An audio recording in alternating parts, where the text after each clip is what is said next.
Good evening, Eagle fans. Thank you for joining us tonight.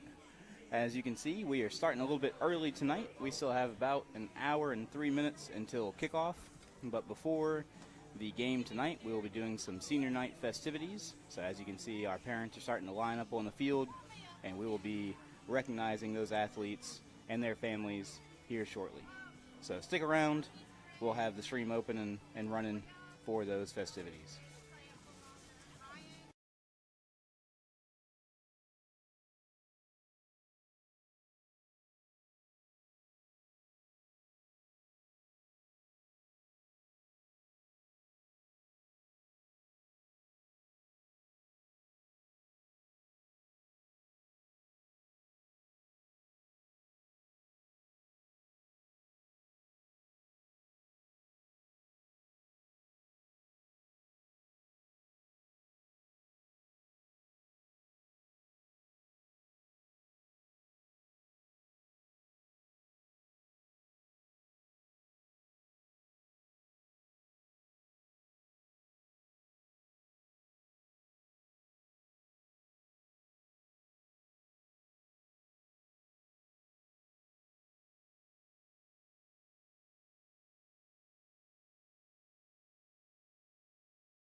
son of Mark Harris and Mary Foster. Braden Jones, number 14, a four-year letterman, running back, is the son of Stacy and Aaron Jones.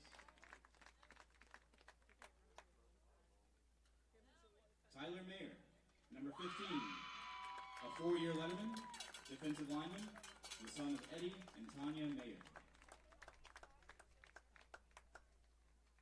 Cole Robinson, number 33, a two-year letterman, linebacker, is the son of Darren and Rachel Robinson.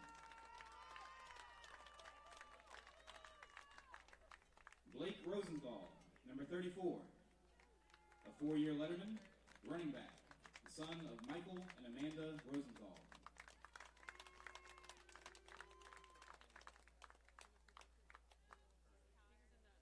Juan Rodriguez, number 41, one-year letterman, linebacker, son of Erwin and Rosalind Rodriguez.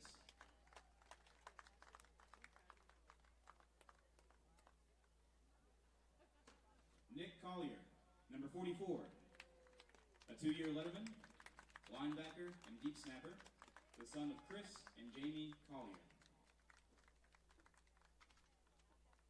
Evan Truce, number 67, a two-year letterman, offensive lineman, the son of Don and Katie Truce. Brian Sawaya, number 69, a three-year letterman, offensive lineman, is the son of Toby and Ashley Sawaya.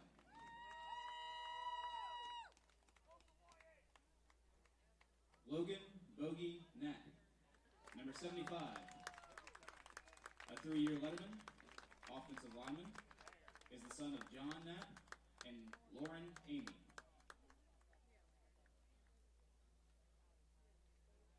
James Sadler, number 79, a three-year letterman, offensive lineman, is the son of Ronald and Stacy Sadler.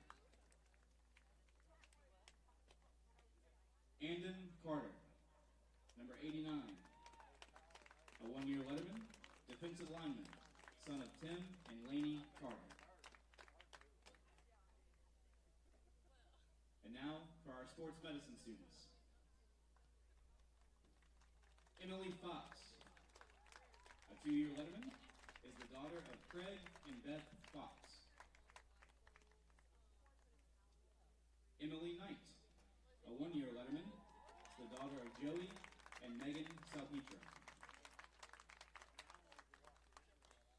Haley Massey, a one-year letterman, is the daughter of Heath and Karen Massey. Nevaeh Moran, a one-year letterman, is the daughter of Jonathan Moran and Shonda Johnson. Christopher Taylor, a three-year letterman, is the son of Daniel and Sarah Taylor. Again, we say thank you for all you have done for Live Oak High School. Please give these students and their parents another round of applause. And a big congratulations and a Live Oak Eagle salute to the class of 2024.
here on Game Time. Remember, Eagle fans, student athletes represent their teams, fellow students, teachers, and their school community. Athletes are expected to be individuals who will make a good impression for their schools. Another game day tune is coming up here on Game Time. It's a colorful combination. The Live Oak Eagles and Game Time.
fans? Want to get in the game, make the big calls, give back to your community? Then sign up today to become a high school official. More officials are urgently needed in every sport in our state, from football to swimming to wrestling and volleyball. Without officials, there are no sports. So make the right call and visit highschoolofficials.com to learn more. That's highschoolofficials.com. This message brought to you by the NFHS. Eagles soar. Welcome to Live Oak High School.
Some great tunes to go along with all the excitement on game time here for the Eagle fans.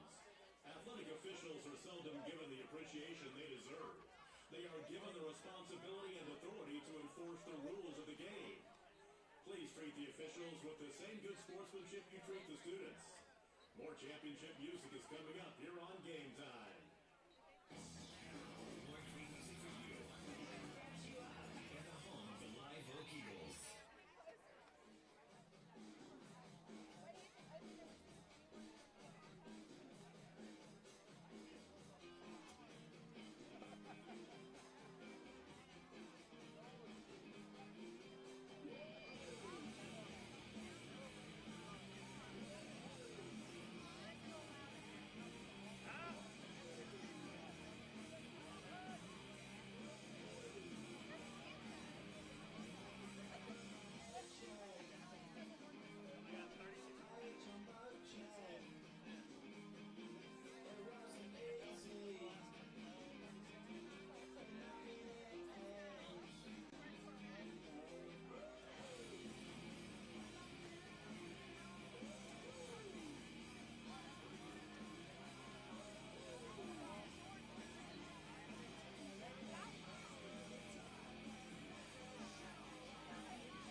welcome the Eaglettes, color guard, and the crew of blue.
fans.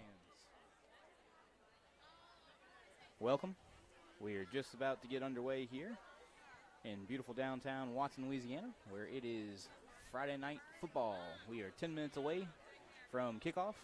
Tonight we are celebrating senior night with all of our football players, our sports medicine students, the Eaglettes, color guard, and the crew of blue.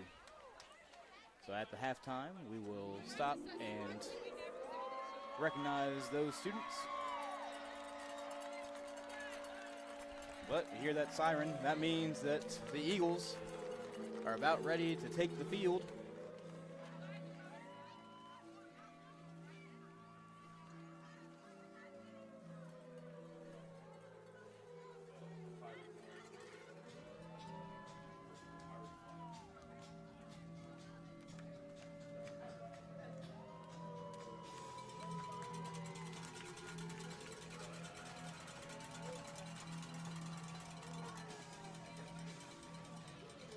Here come our senior cheerleaders.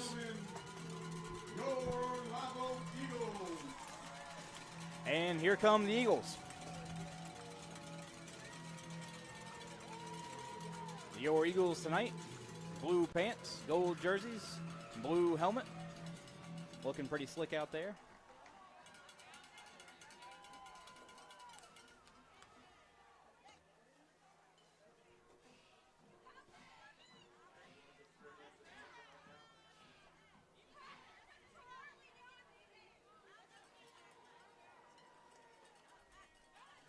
So last week, the Eagles traveled to Dunham. After several hours of lightning delays and being trapped on a bus, they finally played. And the Eagles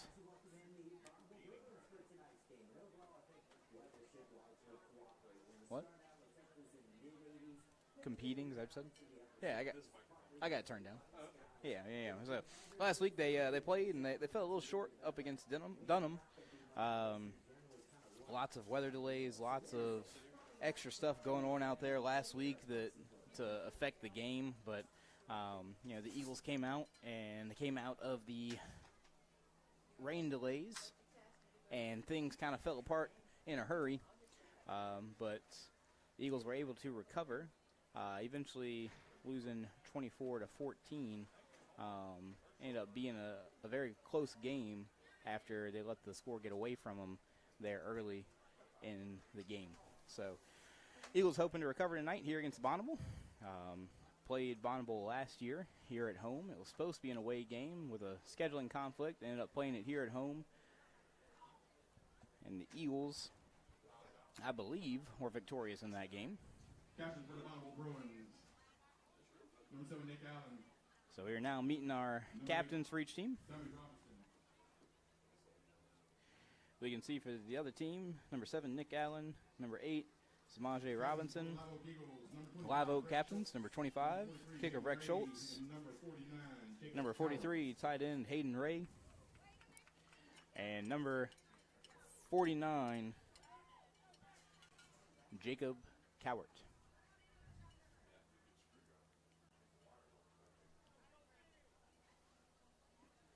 Is it on? Oh, there's a way to turn it up. There's a volume on the back of it. Yeah, because I had to turn it off last year for the same reason. There's a volume somewhere on it. It should cut it down. The Bruins win the toss. They defer to the second half. Live Oak will receive. Is it coming through it?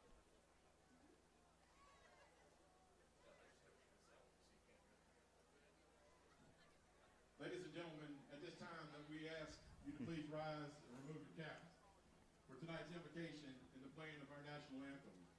Delivering tonight's invocation is FCA leader Harrison Stewart. He's a senior at Live Oak High School. Before the invocation, may we stand in a moment of silence and pay our respects to the St. Helena football team and the St. Helena community as they navigate through this difficult time.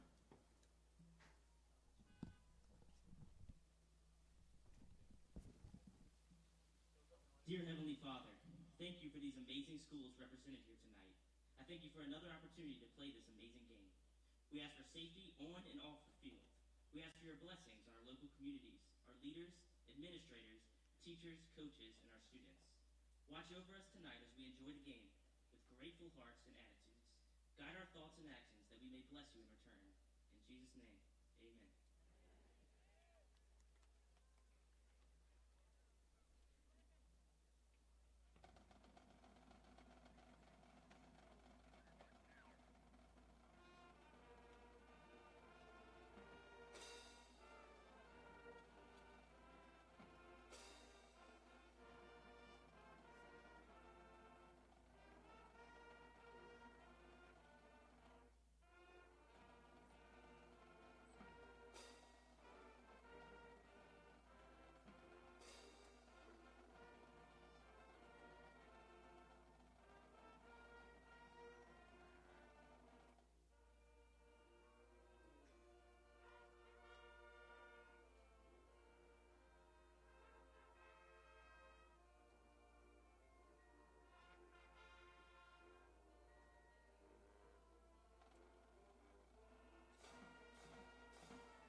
On your feet, Eagle fans. It's the Bonnabel Bruins. It's your Lagos Eagles. It's Friday night, right here in Watson.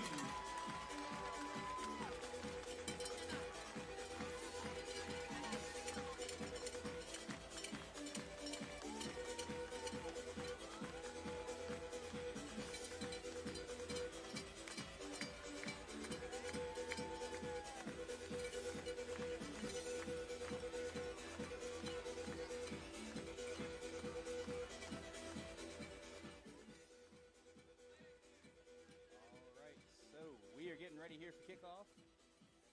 Week 3 in the nest. Back deep for the Eagles. Back deep to receive for the Eagles. Number 4, Cade Whitehead, and number 8, Jack Peterson. Whitehead had a big return 2 weeks ago here at home. 60-yard kickoff return that set up the Eagles for a touchdown. Let's see if they can get him some more.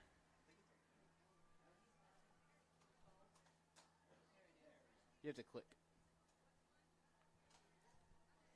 Use the mouse pad, the little piece of paper over there for you. There we go. All right.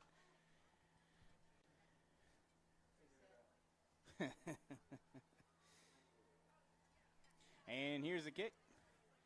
Kick will land about the 5-yard line, and that's where Whitehead will take it. Looks for a seam up the middle of the field. Gets a break in the defense. Makes it all the way up past the 50-yard line, up to about the 45, and that's where this Eagle offense will take over.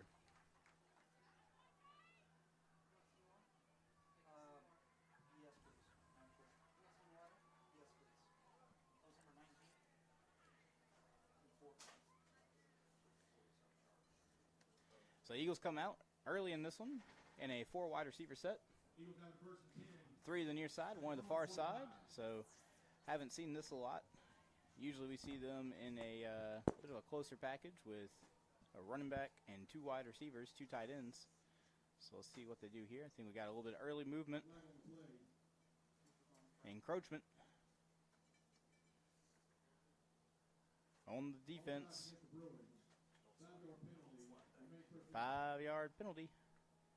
First down and 5 for the Eagles. So don't forget, we are live here. We are also tonight, for the first time ever, live on YouTube. There's a link in the comments. I know I usually tell you not to click those, but this one is from the Live Oak High page. Jones keeps himself on this one. finds a little seam, and it's going to be good for a 10-yard gain after it's all said and done. That'll be enough for the first down. Number 4, Rashawn Addison. Number 99, Trayon Lewis. That's enough for the Eagle. First down.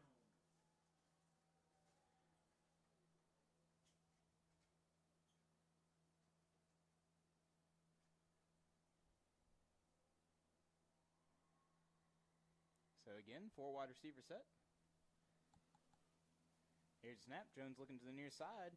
Lays it up in the air, looking for Ray. He goes up. He had it for a second, but into double coverage. They're able to knock it away. And it'll fall incomplete. Second and 10. Number 2, David Perry. Number 4, Addison on the coverage. So this is very unique by this Eagle offense coming out looking like they are running 4 wide receiver sets. I know that they had some injuries from last week and in practice this week to the running back position. And I think that it is affecting them.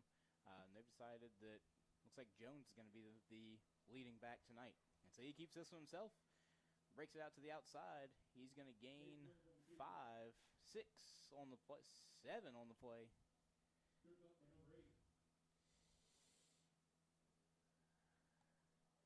He just kept moving.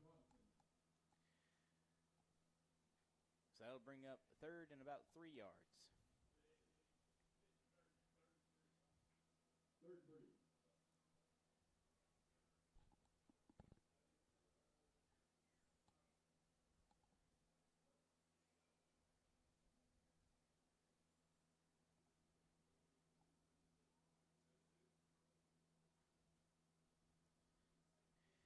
Ray is the man in motion, and he'll take it. It's a handoff, and he's going to get hit behind the line of scrimmage. And it's going to be a loss of about a yard. So that'll bring up 4th and 4 for the Eagles on the 29-yard line. They're going to talk this one over and decide if they're going to kick it. I think we should kick this ball.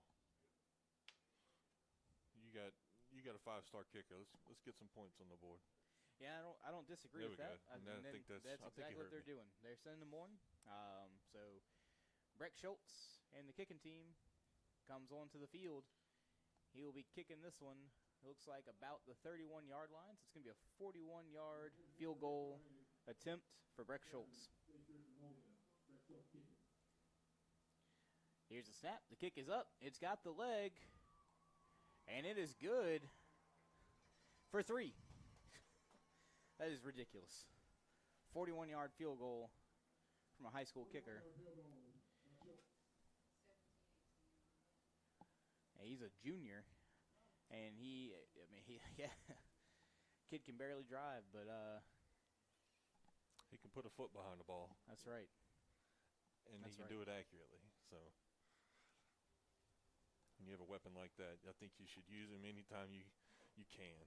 Oh, absolutely. And Yeah. so they definitely utilize them on the kickoffs, and you never want to settle for 3 points, but having the option to take it when you can get down there and get it, it's a lot better than going for it on 4th and long. Right. Be able to get some points, cap off a drive. So that's what the Eagles do on this first one, and they lead it 3-0. Back deep for the Bruins. Number 2, David Perry. Number 4, Rashawn Addison. Kicking for the Eagles. Number 25, Brett Schultz. So Breck Schultz gets ready to kick this one away.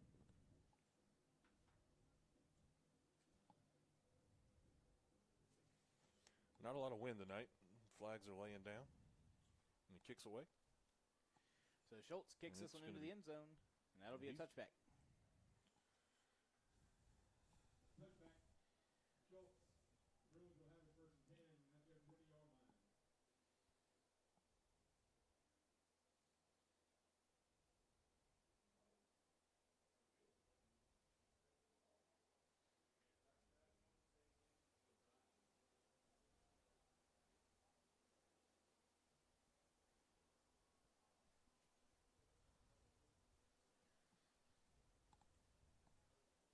9:35 left to play here in the first quarter. The Bruins take over on offense. 3 wide receiver set. Man in motion to the near side. And it's going to be a handoff up the middle. Nowhere to go on that one. Look, it's swallowed up by number 15, Tyler Mayer.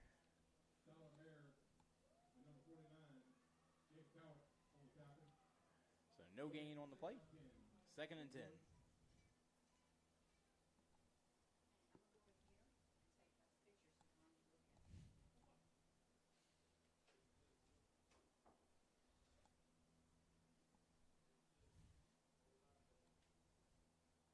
Hey, Kale. There you go.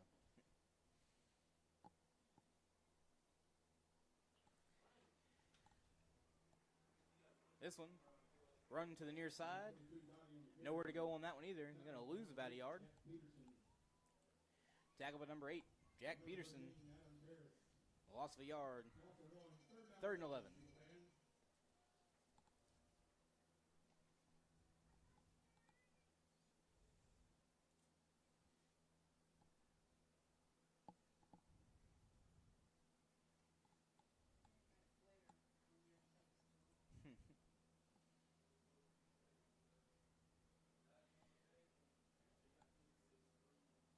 Well, he always said I was bright. 4 wide receiver set, 3 to the far side, 1 to the near side. It's a errant snap. Quarterback's going to have to scramble around. He's looking for a man down the field. He's got a man on him. He's going to look to run. Now he's going to get it. Ooh, fumble. Fumble. Ball's on the ground. Eagles recover. And the Eagles should recover. Number 21, Brody Welch, on the recovery. And they will say that was a live ball. And the Eagles will take over at the 40-yard line.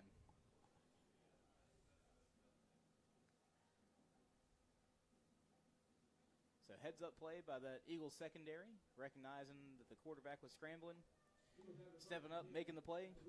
And the Eagles take over with good field position at the 40-yard line.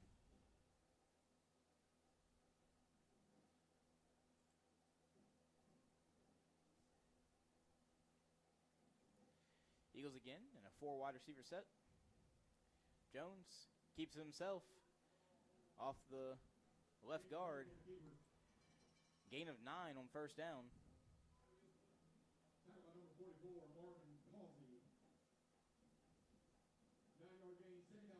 So it seems to me that that's going to be our default formation tonight. Looks like they're going to try and spread the offense out a little bit. Give you the option to pass it, but with Jones being the leading rusher, it's an empty backfield.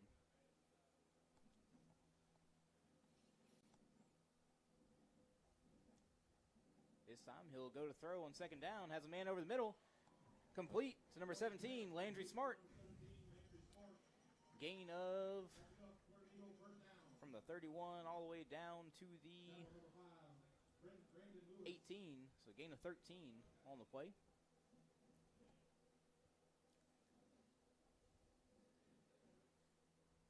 And it'll be 1st and 10 for the Eagles.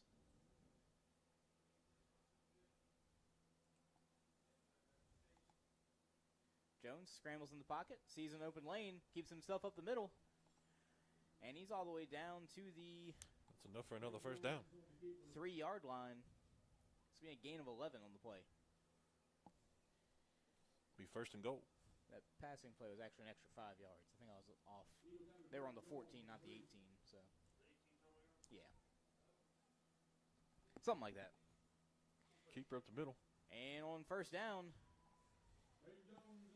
Caden Jones keeps it up the middle, and it's good for 6.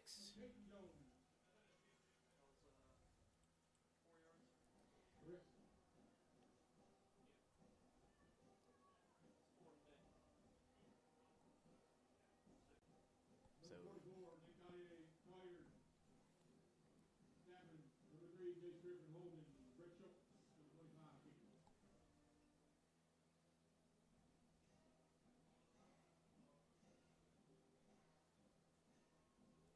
Schultz's kick is up, And it is good. So just like that, after the fumble, Eagles march down the field for a quick 7, and they now lead it 10-0 with 6:27 left to play here in the first quarter.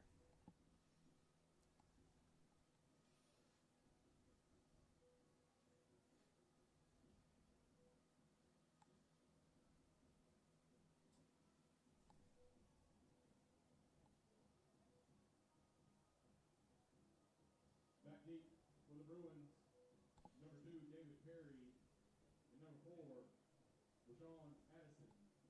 Kicking for the Eagles, number 25, Brett Schultz. So ref has the Eagle kickoff team out there and talking something over with them First quarter brought to you by as they prepare to kick. City, Mama Brenda, and her staff. For all your appliances needs, whether you need new appliances or you need the ones you have service, the Stanton Appliance, thank you for supporting Live Oak Football.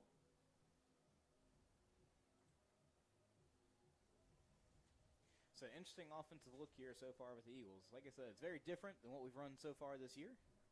We've been a very run-heavy team, and they're still finding some success tonight running the ball, just doing it in a very different way with the feet of Caden Jones. So the kick is a touchback. Two people have towed the ball tonight for the Eagles. Caden Jones has rushed 5 times for 41 yards and the touchdown, average of 8.2 yards a carry. So I think that it is working, and that's probably what they're going to keep trying to do here tonight, given the early success. I feel like after a week with Dunham, they might have taken a play or two out of Dunham's playbook from last week. Yeah, and you're not Dunham's wrong quarterback about that. ran 3.5 miles on us last week. So Yeah, and it was the same exact thing. They were spread in it out. 4 wide set and just would he'd either hand it off to the right or he'd keep it himself to the left. So a bit similar to what the Eagles are doing here tonight. On first down, looks to throw, had a man down the field, wants the flag, but contact was not enough to warrant. And it'll be 2nd and 10.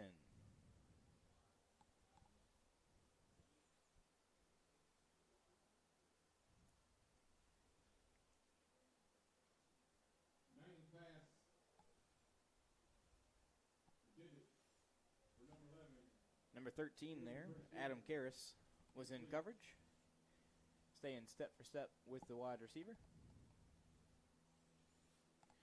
2nd and 10 for the Bruins. Still a 4 wide receiver set.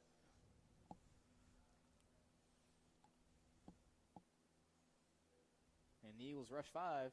Quick throw over the middle, number 11. And he's looking to get upfield, but he'll be tackled. Big hit there, but number 21, Brody Welch. But it is enough for the first down after the gain of 11.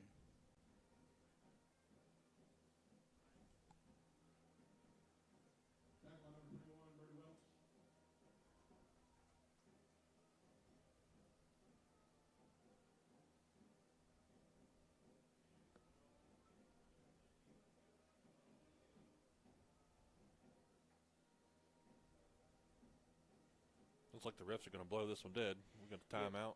So 6 minutes left here to play in the first quarter, so they're going to take a hydration timeout.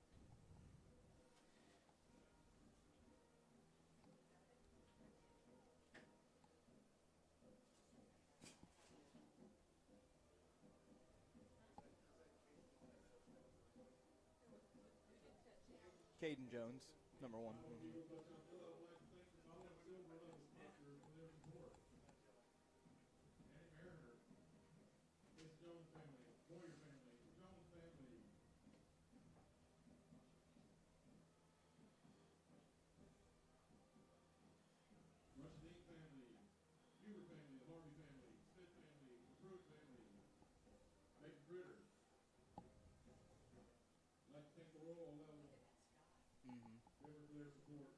So I was just getting a picture of.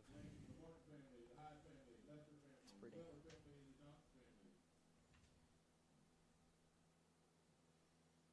Thank you for the game day touchdown club.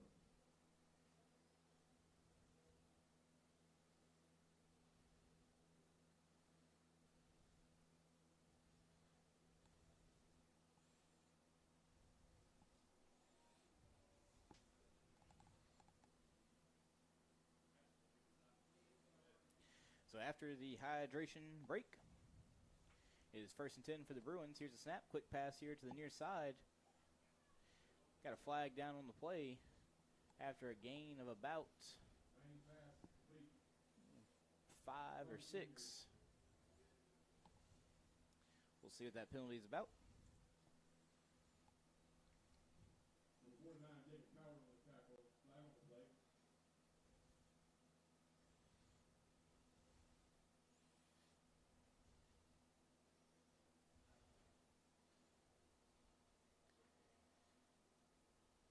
It is enforced against Bonnabel.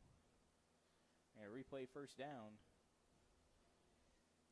They're waiting on someone to get the football.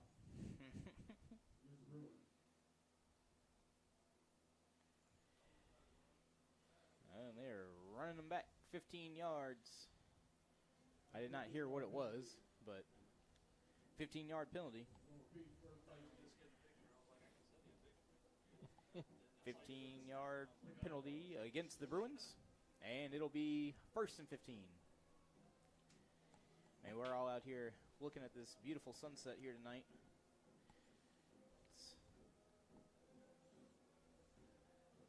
Looks really cool over there in the western sky. Opposite side from the press box. Really cool view. This is a handoff up the middle. Going nowhere except for backwards. And it'll be a 2-yard loss.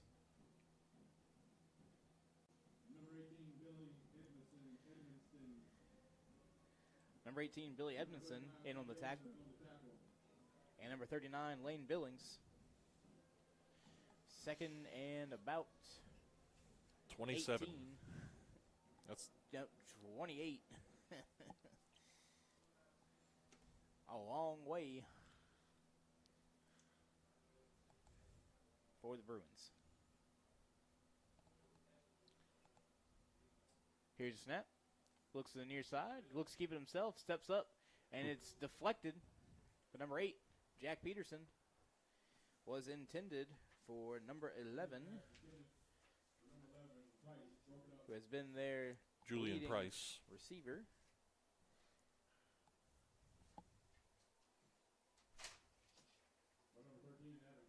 Julian Price. Is there an echo in here? Yeah, that looks like Who had that parrot in here?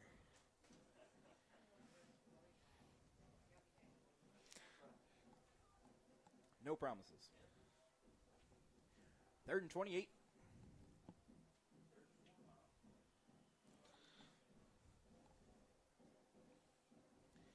Still a 4-wide receiver set.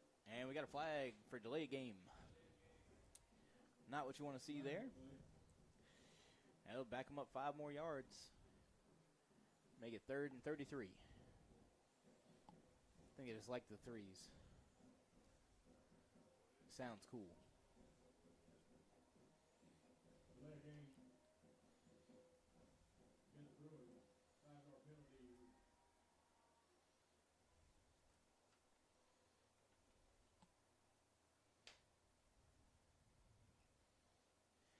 So yet again, 4-wide receiver set.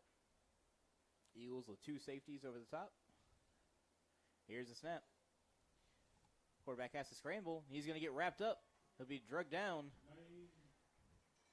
by number 49, Jacob Cowart. Now to bring up 4th down. Yep, after the sack, it is 4th and a mile. And the Bruins will be forced to punt. Now, the Eagles have had some success on special teams this year. They have blocked a few punts, blocked a few in either the scrimmage or the jamboree. And then they even had one blocked last week against Dunham. So, I believe we had week 1 against Bel Air. yeah, maybe that's the one I was thinking of, where we had there was one last week. There was a block. For sure we had one blocked, and then we had May a not have couple been of punt, it may have hurries. been a field goal even. Timeout. We did. Bonnabel. We had one. Interesting timeout called on 4th down. Yes, but we also had one blocked. It was late in the game. I only remember Yeah, I don't even remember because I talked to the kid about it afterwards.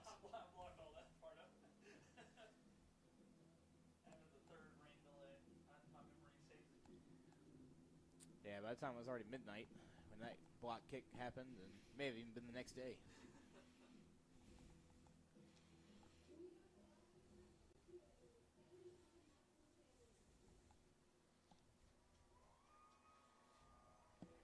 Nice little commercial there for our Live Oak High cheerleaders. Just always crushing it. 7-time national champions. Goated. Absolutely. With the sauce. Not on the side. That's right. We can crank that volume up just a little bit.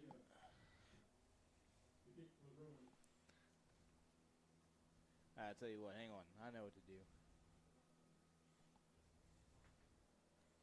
Joe, can I get a monitor in my ear? Can you turn my monitor on? I cannot, actually. Okay.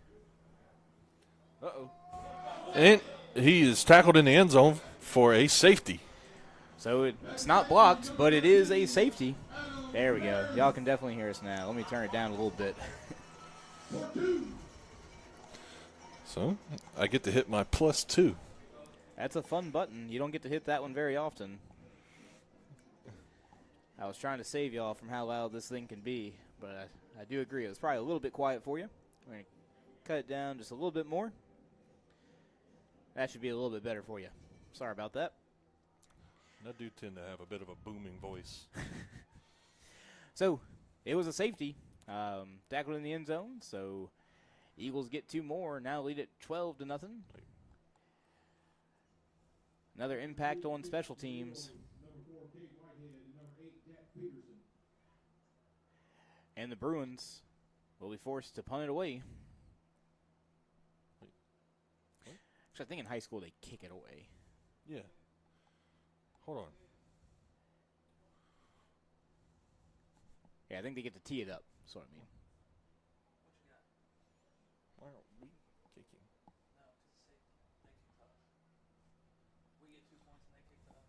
Yeah, safeties are they're brutal. Yeah, it's brutal. It makes it even worse. I think he is punting. Yeah. Okay, so I don't know if we you get don't the see option in safeties high very school. often in high school. Yeah. So forgive me for the lack of knowledge, but it will be a standing punt from the 20, and it kicks away. So It's it going to gets land a, around the 45 of the and Eagles. it's a fair catch Do you have by to fair number catch it? 9. You don't have to, but it's a safe play whenever it's I think the guys in like the third tier there are probably taught you fair catch. Right. Everyone behind you, you can run with it, but you guys know you I'm assuming they don't. you hold on practice- to it. Right. You take that. So once again, the Eagles have great field position to start with. Yeah, absolutely. But 3.5 minutes left to go in the first quarter. I know you guys at home can see these bright lime green cleats and gloves as clearly as I can from this Bonnabel defensive player. Man in motion is Whitehead. Jones will fake it to him, keeping himself up the middle, has a running lane, gets up into the secondary, and bowls over the safety. So run of 12 for Jones, and it's enough for a first down.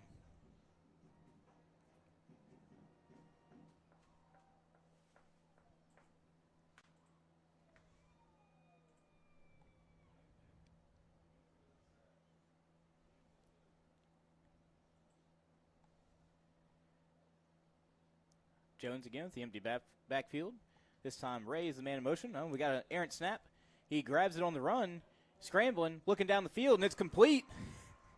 What a heads-up play there by Jones to feel that no one was on him. Catch the ball on the bounce, and he throws it for 8 yards to number 9, Caden Fritter. Good heads-up play there to look downfield. Yeah, absolutely. I feel like he could feel the pressure wasn't on him, that they couldn't have gotten to him yet, so he knew he could make something happen there with his legs, and he does. And he goes for an 8-yard gain for the Eagles. Second down, Ray is the man in motion. They'll blow this one dead. believe it's going to be offsides.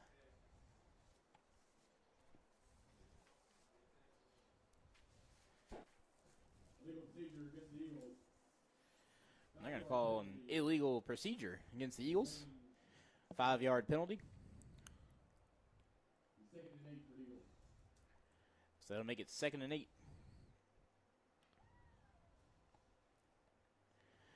So let's see if they try and run the same play for the 3rd time. That time it looked like Ray was the man in motion, and they faked the handoff for a quarterback draw. Let's see if they try it again.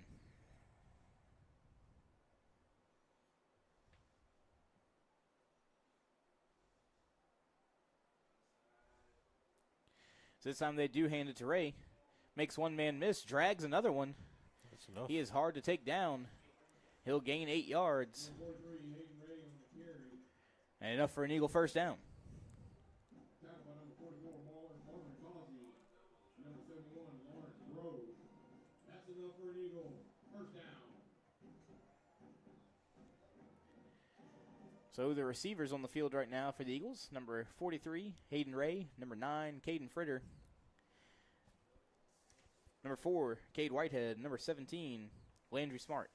All getting a little bit of action so far here at the beginning of the game.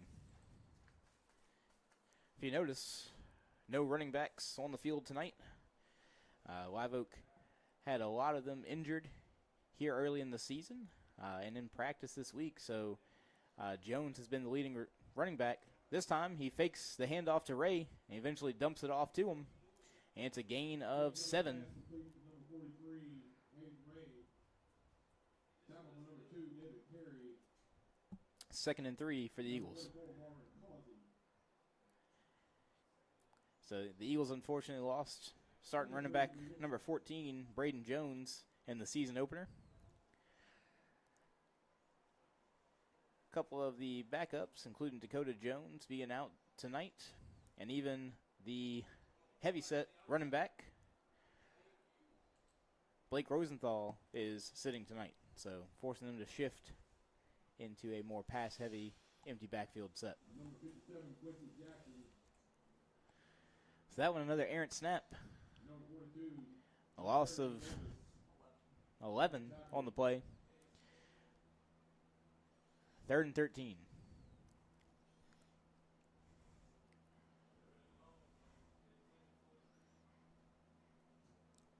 If you notice, the Eagles have ran the same play 3 times in a row now where Ray runs in motion and Jones has the option to hand it to him, keep it himself, or wait for Jones to break free, or wait for Ray to break free out on the side. So Yeah, they've looks like gotta we be changed it checking. up this time. Oh, and he looks to throw it this time. He launches. Looking for Fritter over the middle of the field. Can't quite catch up to the ball. It's going to fall incomplete, and it'll bring up 4th down. Yeah, Just you're under a absolutely minute. right. They keep setting a man in motion, and I'm assuming they're looking to see if a man is following him across the field or not. Right. And if he is, quarterback keeps it. If he's not, he hands it off. If I had to take a guess. Yeah, I think that's the way it's designed. Just Mr. James Ott, we will attempt to have them all on YouTube going forward. That is something that we got started up tonight. So hopefully we'll be able to continue doing that. Jones looking down the field, has plenty of time, now has to scramble, has a couple men chasing him, looking down the field, and this one he will just throw out of bounds. But there's a flag on the play. So we'll see if that'll keep it alive. It looked like he was rolling here to the near side, trying to find a man down the field, and saw the flag down inside just to throw it away and hope for the best.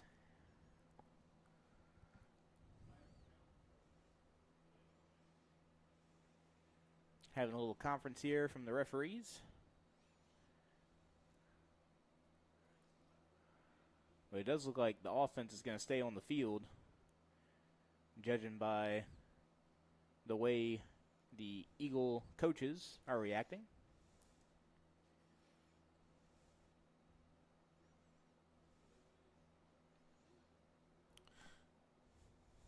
Holding against the Bruins.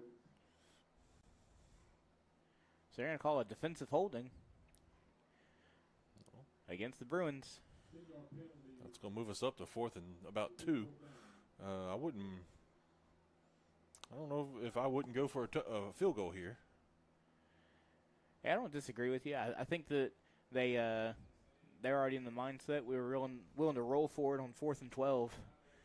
Probably feel pretty good on 4th and 2. But I do agree. Wouldn't be a bad idea. This one fakes the handoff. Jones is able to keep on his feet. Finds a running lane, makes a man miss. And he's up to the 11-yard line.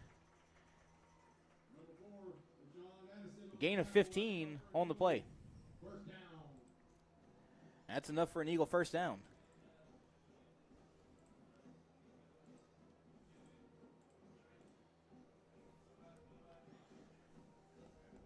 And the clock's winding down. 15 seconds to go here in the first quarter. This should be the last play of the quarter, excuse me. Jones looks for a running lane up the middle. Nowhere to go on that one. And that'll be it for the first. So no gain on the play. We'll take a second to swap sides of the field. Do have an injured Bruin on the field. So they'll take a second to evaluate him.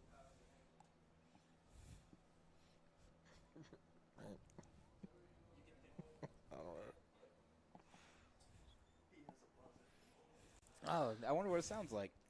Apologies if this is very loud. Oh, hang on, let me make sure it goes through. Hang on. I gotta unmute this. All right, now All right. go. Here we go. It was a bit loud. It wasn't louder than us, but it was. They could definitely hear it. Yeah. Yeah. So that's the end of the first quarter. I have buzzer control. This is a dangerous thing. At this time, we would like to recognize our 2022-2023 Live Oak High School Volunteer of the Year. Rita Champagne has shown great dedication to the faculty, staff, and students of Live Oak High. She has organized and volunteered for many teacher appreciation events and student activities throughout the year. Please put your hands together for Miss Rita Champagne, the 2022-23 Live Oak High School Volunteer of the Year.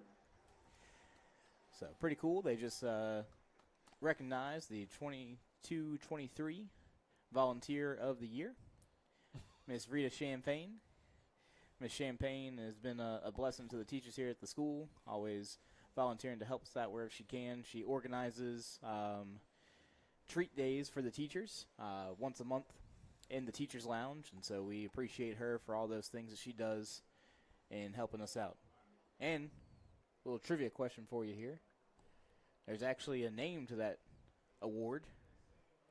Do you know who that award is named after? Volunteer award. I believe that would be the Harrison Award. It is the Robbie Harrison Volunteer of the Year Award. Boy, I'll Look tell at you. there. He was actually the first recipient of it a few years back when they started it, and so then they named it after him. Right. Oh, yeah, absolutely. Yeah.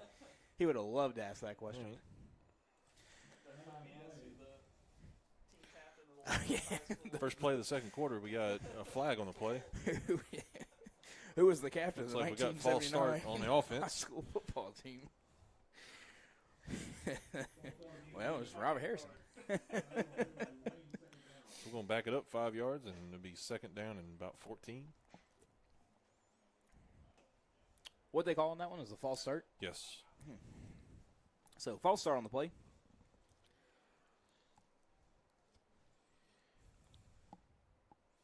I believe it was everyone except the center. Everyone but the center. I love those. We've already had one of those this year. Yeah. in the NFL. Whitehead, man in motion. Here's a snap. Looks to the near side, has Ben Moyer wide open, and he will walk into the end zone for the touchdown. So that has been Ben Moyer has been a sneaky good receiving option for the Eagles this year. I believe in regular season games, he's only 2 for 2, but both of those have gone for a touchdown. Right. You know, he's playing that almost the tight end position there, right off behind the line of scrimmage. Looks like we've got another flag on the play. Yeah, so he's a blocking tight end most plays, and then every now and then he sneaks out of there, and when he does, he is wide open. Well, So false Eagles start take against the advantage of that Eagles. Going to back us up. So So Brett Schultz will take a 25-yard PAT. ish.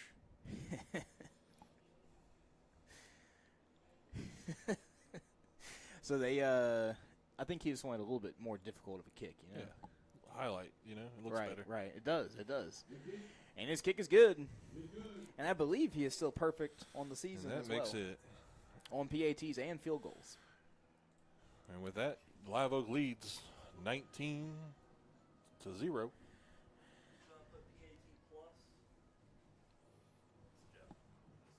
Yeah, I get like an extended. Yeah, okay. Yeah. Extra yardage. Right. I was like, I don't know. You designed the. You tell me what you put in the score sheet. You know.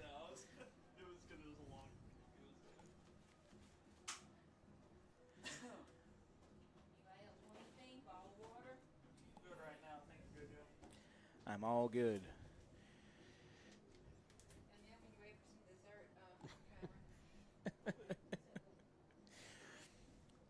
So 11:29 here to play in the half. The Eagles lead it 19-0. If you're just joining us and you're curious how we got to such an odd score, don't worry. We'll fill you in. Don't worry, we won't tell you. On the first drive, the Eagles went down, scored a field goal from 41 yards out. Next drive, after a fumble by Bonnabel, Eagles drove 40 yards for a touchdown and PAT.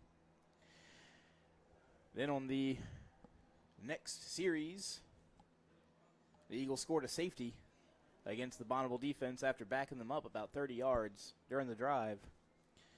Bonnabel then punted it back away to the Eagles, and the Eagles drove down the field and capitalized on an 11-yard strike from Caden Jones to Ben Moyer, with the following PAT bringing us to 19-0. Quick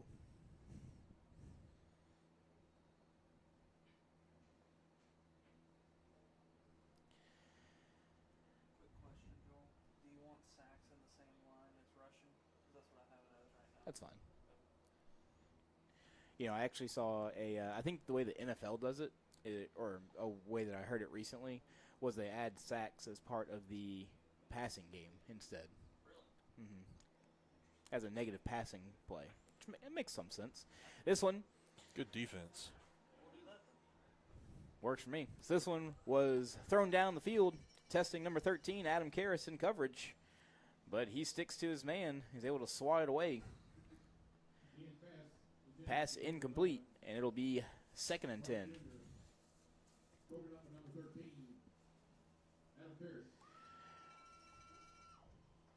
Mr. James, we absolutely can add something like that. That's one of our project ideas that we want to add. We actually have some photos of those players now. So that is one of the things we're working on.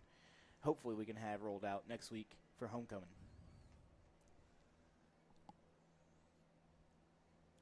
Next thing you know, ESPN's going to be calling us up to try and take us over. So penalty against the Eagles there. Resets the down marker. And they'll throw on first down, looking for the deep ball. They'll throw a flag on this one, too. I wouldn't mind having Pat McAfee in the booth with me right now. I've thoroughly enjoyed his commentary so far this season. We'd have to trade all of our polos out for some tank tops, though. I'm fine with that. I'll get a spray tan. Backwards hats, sunglasses, and tank tops. That was my high school attire, baby. That's right. Get the throwbacks on. So they're going to call another pass interference penalty against the Eagles.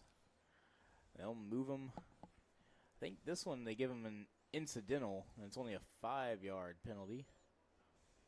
Maybe they gave them a holding. Holding against the Eagles. Yeah. 10-yard penalty. It wasn't 15. I knew that much. Mm-hmm. They didn't walk far enough. So let's see if they test him again. Karras still pressed up on him at the line of scrimmage. This time is a toss in the backfield, and he is hit hard out on the edge by number 21, Brody Welch. He's fired up. You know, for being a cornerback, he's not afraid to lower his shoulder and put a pop on the running back.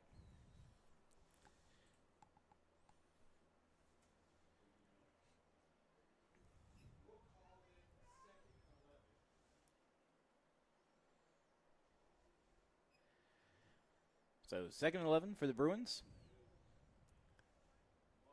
4 wide receiver set. Here's a snap. Looking to pass on 2nd down. Has to step in the pocket. And the ball comes loose. But the quarterback is able to recover. But after losing 4 yards, it'll be 3rd and 15 from the 40-yard line.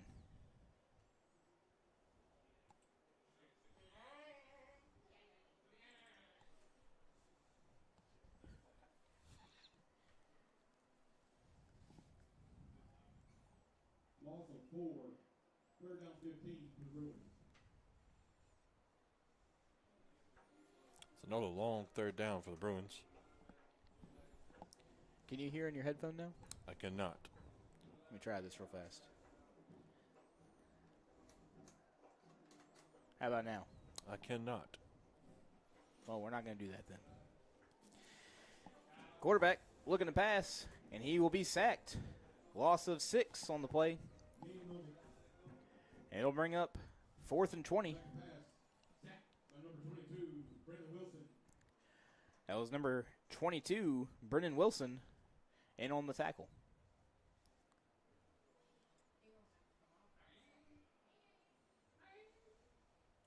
So punt team will come out on the field. Who is this back to receive? Is that Peterson? Is that number 8?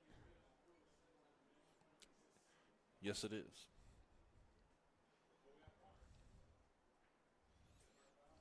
So, number 8, Peterson, back deep to receive for the Eagles, standing at his own 40-yard line. Here's a snap, and they do get through but aren't able to block it. Peterson will grab it at about the 38. Calls for the fair catch. And the Eagles will take over. Excuse me, that was number 9, Caden Fritter. Number 9, Caden Fritter gets the shot. And he secures the punt. And the Eagles take over at the 38-yard line.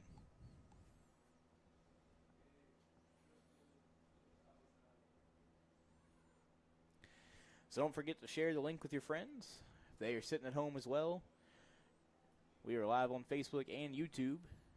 You've got a Chromecast. You can get to us directly through the YouTube app at Live Oak Broadcasting. Jones keeps himself on 1st down, has a lane, has plenty of room.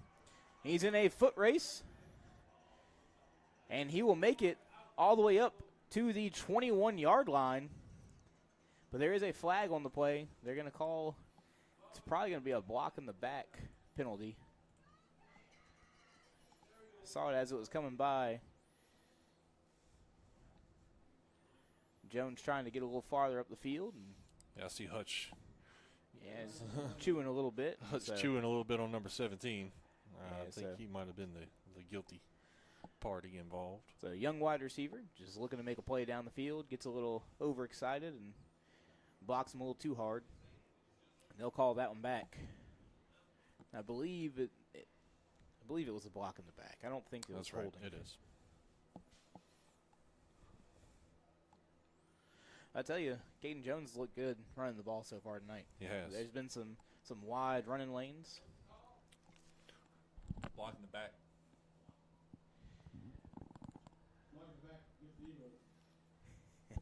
On number 17. He's not going to say that.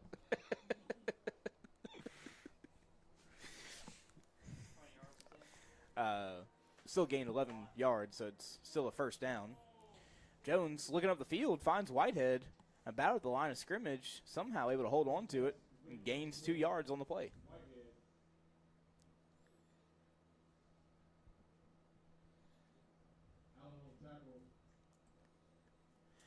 So it'll be 2nd and 8 for the Eagles. A little bit of a wide receiver change. It looks like Whitehead's a little shaken up there on that play. Got another flag on the play with a hat toss. So. Oh, Lordy. I mean, you know they mean business. They want to know exactly where it happened. I mean, just a spot foul. Defensive. Offensive pass interference. He's going the other way, so. Which way we go? Okay, so. Holding on the defense. Holding on the defense. 10-yard penalty. Enough for a first down. Looks like the cornerback was holding.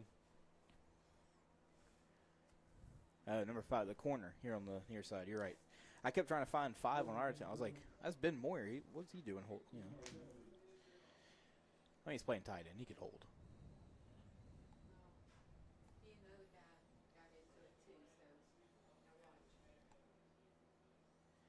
Here's a snap. Jones keeps it himself. We got another flag on the field. They'll blow this one dead.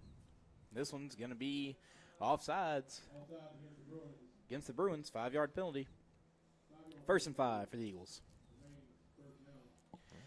Well, after the last couple of plays and penalties, we're just about up to where Jones made his run to.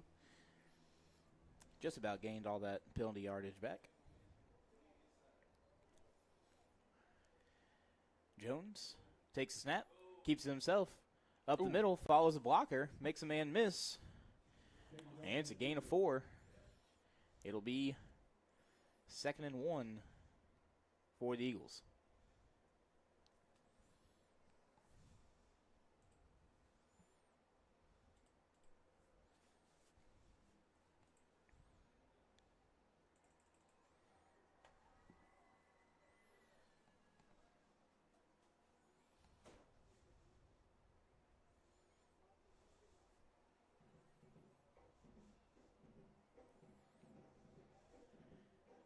Jones looking to pass. Has a man on the near side. That one is deflected. Good defense there by the Bruins. Intended for number 11, Marcus Mack. For number 11, Marcus Mack. Moving up to number 5, Brandon Lewis. 3rd and 1. 3rd and 1 for the Eagles.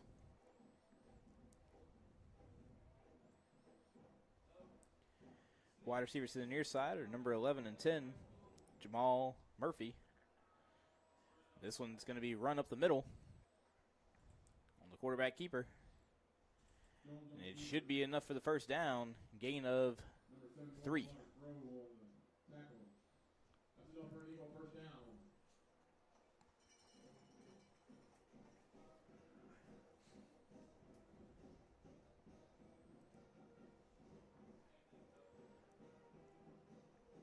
So, new set of downs for the Eagles.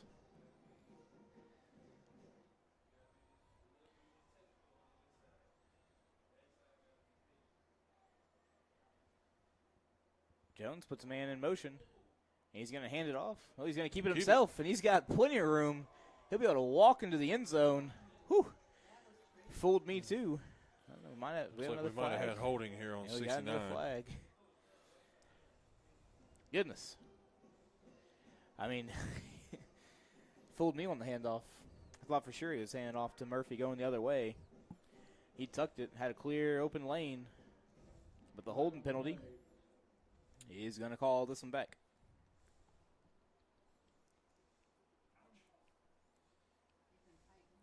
And that's a 15-yard penalty.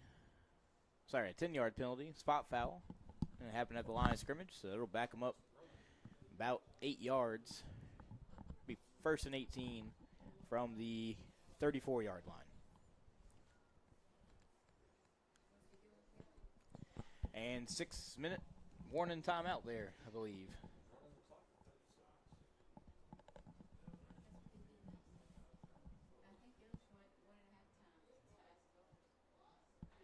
So take a hydration timeout. Something they instituted a few years back was doing the hydration timeouts, just with how hot it is, especially earlier in the season. They like to pause every 6 minutes of game time for a mandatory timeout. help keep these players safe. Knoxville Touchdown Club would like to announce the student member drawing winners, Matt Champagne and Ethan Champagne. Meet at the Touchdown Club tent to get your prize.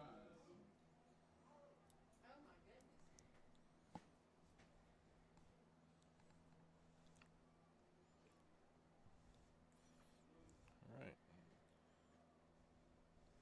So 6:40 here left to play. First and 18. Setting up the screen to Moyer.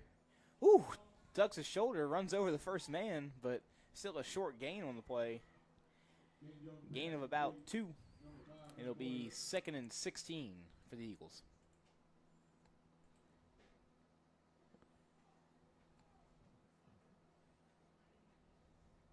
First non-touchdown reception of the year. Yeah, he ruined his streak, huh? Still 3 for 3 on target, but, you know, only 2 of those have gone for touchdowns. That really hurt his stats. Now he's only at 66%. That's a big cut. Low snap. Jones keeps himself, gets past the first man, has a lane up the middle, tries to jump past another one, but he'll be dragged down after gaining 18.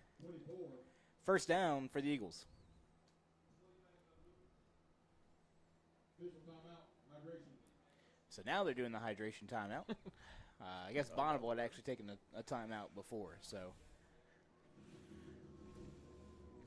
want to give that running statistic for Caden Jones. That's pretty good. Yeah, so let's check back in on that. And this is without the 31-yard touchdown he had and the almost 40-yard run he had. 40-yard run because we took point timeout. Okay, so he does still have that run in there, Yeah. but it That just runs in backed up a little bit with there. Yeah, So but it doesn't count the touchdown. regardless, he has rushed 12 times tonight for, is that 124 yards? That is, okay, 124 yards, 10.33 average yard per carry. That is pretty good. Yep. Pretty good. So, you know, it's funny that one of the things that Hutch said whenever he came here was that, you know, everyone's going to expect him to run the air raid. Everyone expects him to air it out and spray it out. And this game, they have sprayed out a bit more, but the run game is still going strong. So giving them a little bit different of a look. This time Murphy comes to the backfield, and it's an option. Murphy will keep it. Stumbles forward for a short gain, about 2 yards. So Murphy was actually a running back for the Eagles 2 years ago. Suffered a little setback, little injury that it looks like he had a bit of a position change, now playing wide receiver. So good to see him back out on the ball field. I think that's the first time we've got to call his name maybe in a year and a half.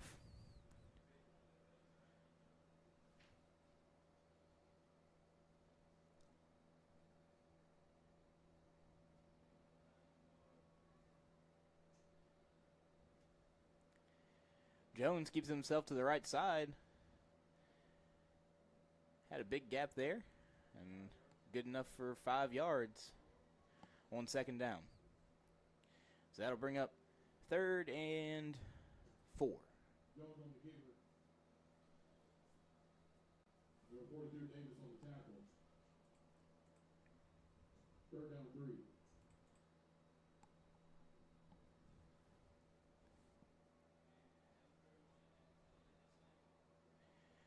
Looks like a timeout. Bonnabel with 4:37 left to play in the half will step away. Bonnabel will take a second to look over that formation. Brought to you by Mary Lee Donuts, folks. We'll see Coach Boone and his staff right here watching and get you some delicious donuts tomorrow morning. Mary Lee Donuts. All right, I got to ask, what do you think about these yellow jerseys? Here watching on Highway 16.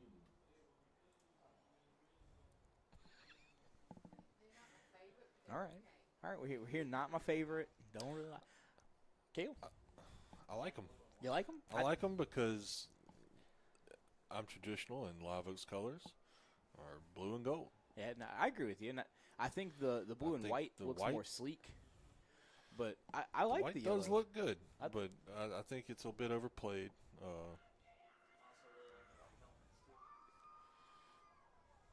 Yeah, I do like the white helmets. I like the blue, yellow, blue. I think that looks really cool. So, a little bit of early movement there and some theatrics by number 67, Evan Truce. He definitely sold that one. Put that one on his highlight reel. Play on the soccer team too. Mr. Reynolds. That's number Eagle, first down. Mr. Reynolds, you see Truce out there acting? I was hoping he could hear me over there in the next booth. First and goal for Eagles. Sign them up.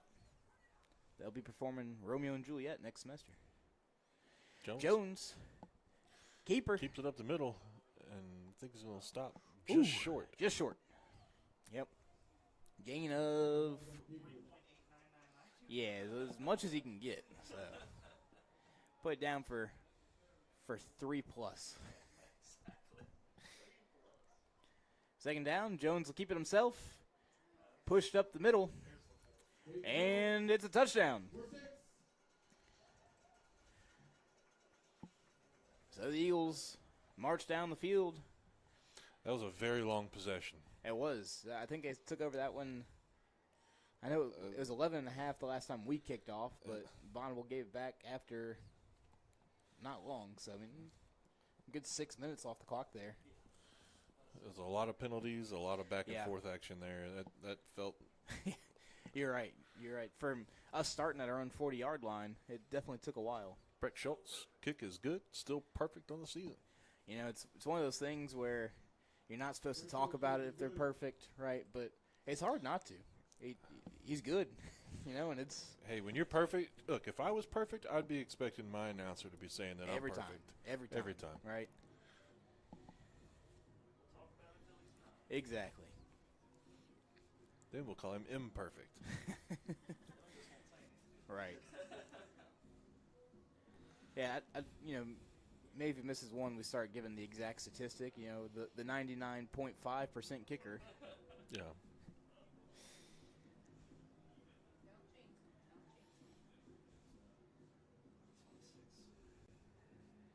So 4:09 left to play here in the first half. Eagles currently lead it 26-0.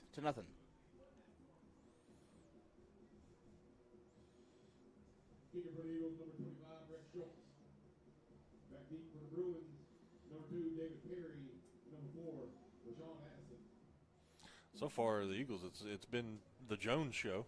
Yeah.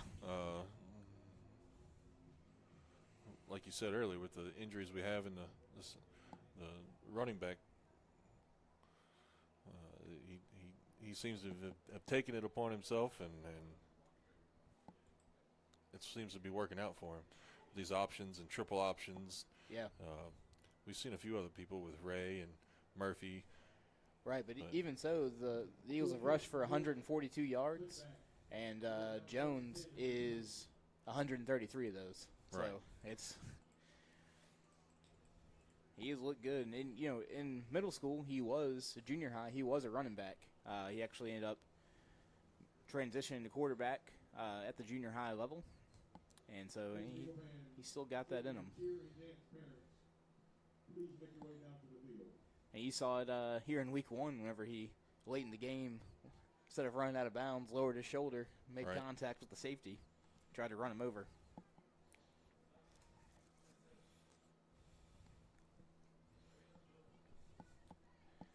Play clock winding down. Here's a snap. Looking to the far side. Fires it. Should have been intercepted in and out of the hands. Number 22, Brendan Wilson. I think it was in his hands for a good second.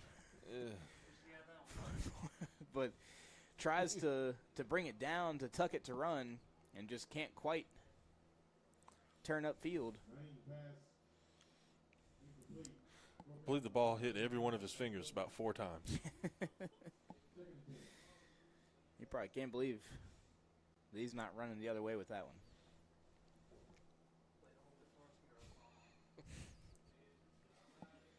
Three wide receivers to the near side, two to the far side.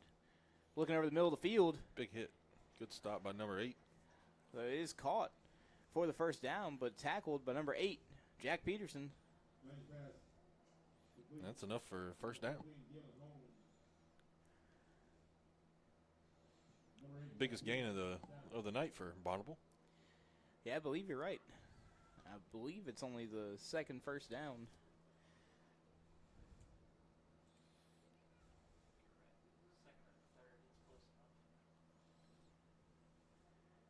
So 1st and 10 for the Bruins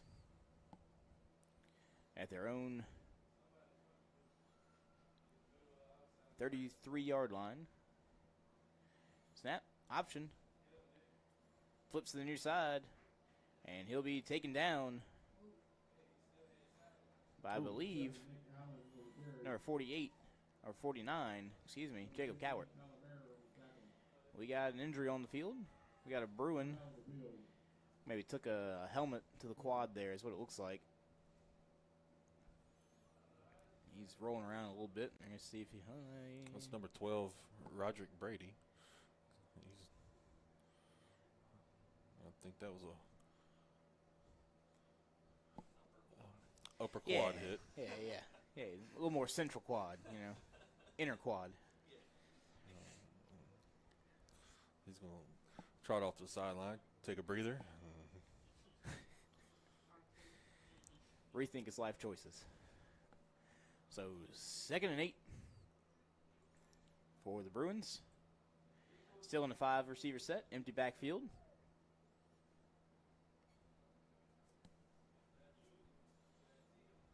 Back to pass. Throws it over the middle, has a man open, and he'll be tackled by number 3, Jace Griffin. But it's a big gain all the way down to the 29-yard line of the Eagles. So a bit of a broken coverage there by the Eagles. He was a little confused on who was supposed to be covering that one. But Griffin makes the touchdown saving tackle with 2:48 left to play here in the half.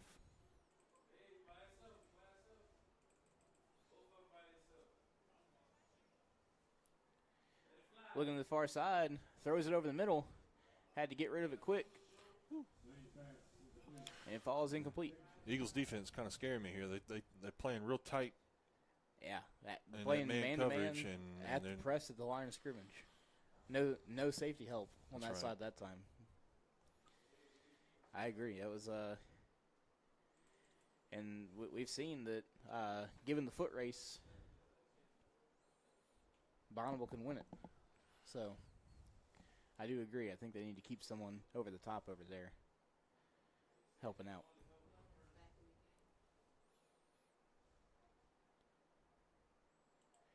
Here's snap. It's fumbled. He'll run with it. Looks to the far side. Is able to get it away. It's going to be caught. But it'll end up being a loss of 2 on the play. Good heads-up play there by the defense. Number 52, Gavin Trammell in pursuit. Clock will continue to roll as we approach 2 minutes left to play here in the first half. So 3rd and 12 for the Eagles. 3rd and 12.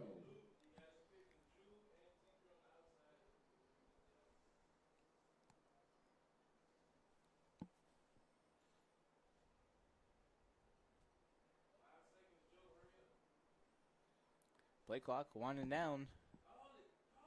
Delay a game. And Ooh, he gets might've away got with it one off. that one. And he's stepping up in the pocket. He's throwing towards the end zone. Has a man over the middle. And it is a touchdown. Bruins. So similar situation there where one man having to try and cover 2 receivers leads to one getting open. And the Bruins score.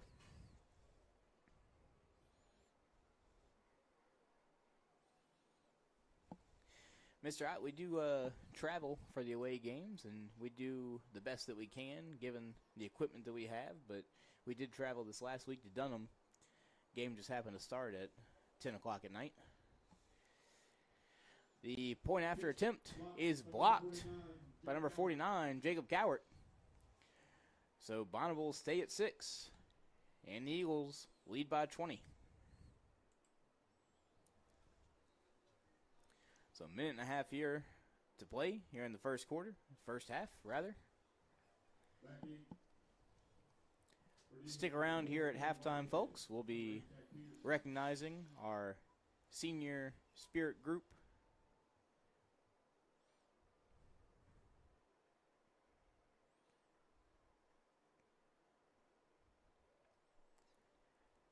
So we'll be recognizing the seniors of the cheerleaders, the color guard, the Eaglettes, and the band, better known as the Crew of Blue.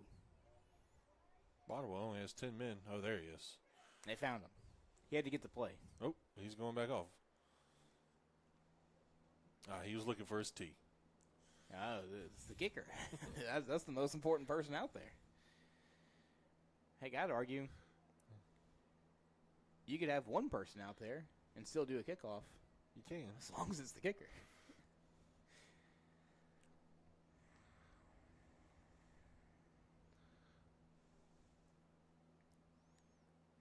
So stick around here at the half where we will be recognizing our spirit group seniors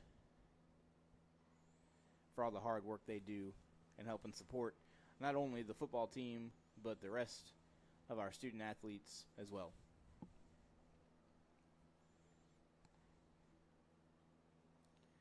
Here's a kick. And it's taken at the 5-yard line. Was there a penalty? There was. Flag on the play.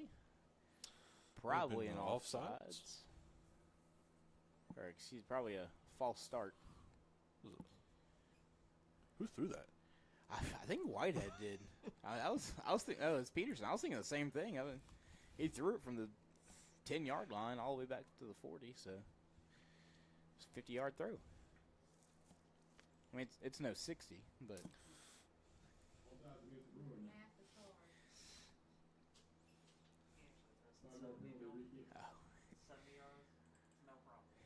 easy. A little flick of the wrist, 70 yards.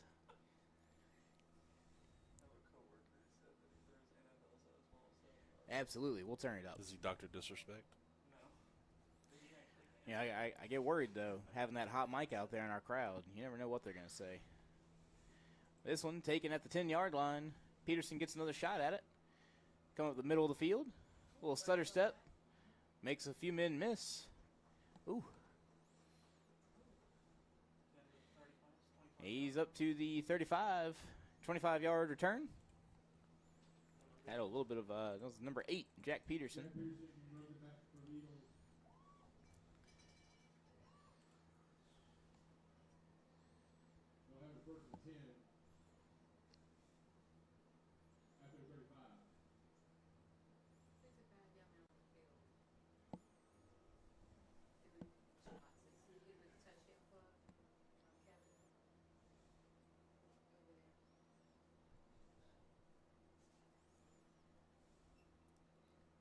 So the Eagles have it. 1st and 10 from the 35-yard line. Minute 22 left to play here in the half. Jones will run it on 1st down. Gets behind the blocker. Gains. Well, only going to give him 5. It'll be 2nd and 5, and the clock will continue to roll.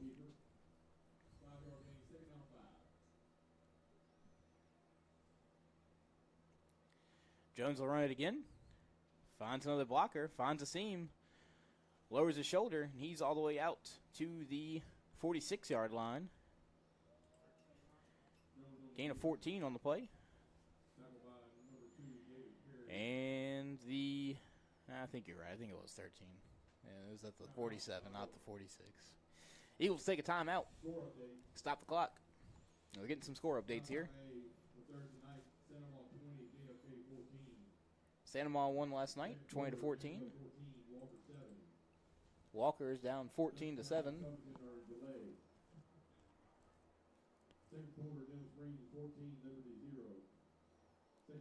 Denham Springs leading 14-0 at the half.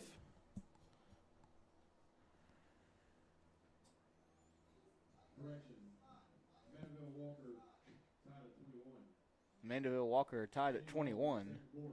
7, Zachary 0. Zachary trailing St. Aug 7-0 in the second quarter. 14, Warren Easton 0. So a couple surrounding games and their scores there for you. So 55 seconds left to play. Here's a snap. Jones throws on first down. Can't quite get it over to Ray. It'll fall incomplete. So trying to set up the wide receiver screen. Ray, incomplete, second down 10. It'll be 2nd and 10 for the Eagles.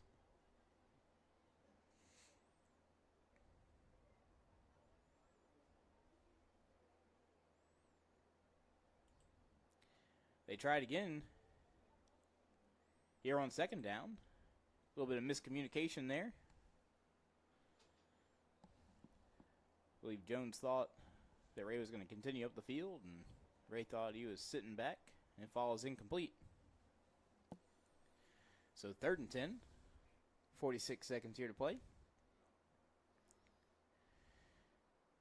4 wide receiver set. Moyer is the tight end. Number 87, Jake Landry is in the game on the far side of the field. Ray, the man in motion. Jones will Fake it keep to him. Jones makes one miss, but can't get away from the second. He'll gain 4 on the play. It'll be 4th and 6. Tackle by number 8. Clock will continue to roll, and Bonnabel will take a timeout.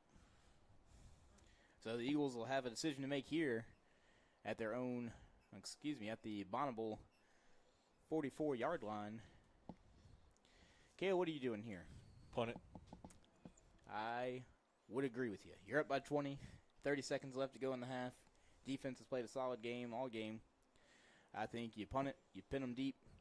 Worst case scenario, they get it at the 20. And they got to go 80 yards in 30 seconds. That's right.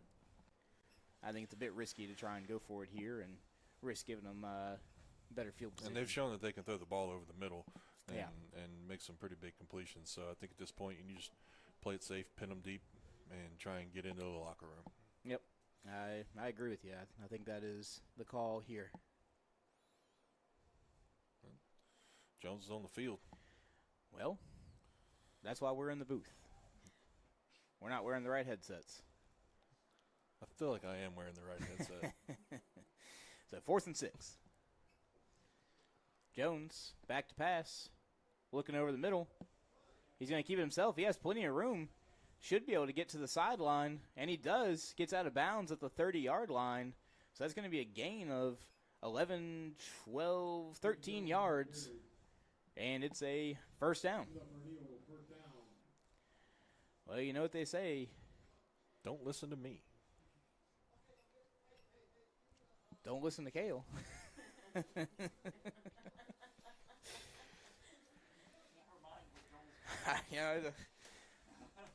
I was going to say you got to risk it for the biscuit, but 5 wide receiver set, 3 the near side. Looks like they're setting up the tight end screen here on the near side. And that's the way it is, but he has to check out of it. Finds Moyer up the field, and he's in the touchdown. 3 for 4, getting his percentages back up. There we go, 75 now. So his 3rd touchdown on the year.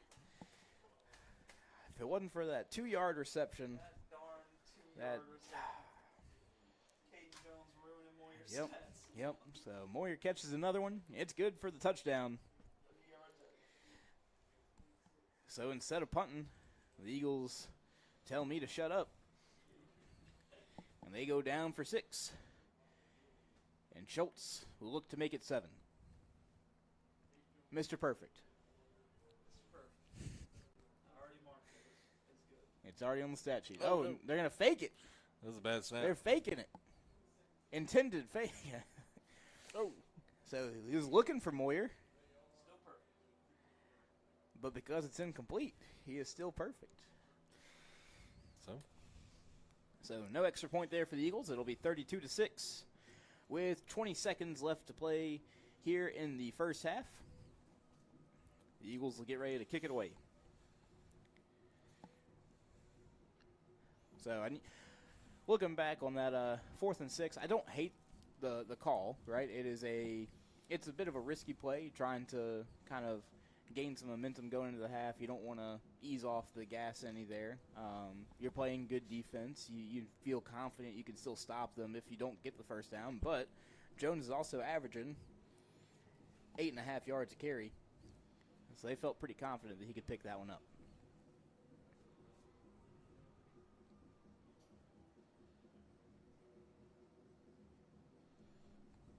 Number 25, Brett Schultz. Kicking for the Eagles. Number 2, Perry. Number 4, Madison, back deep for the Bruins.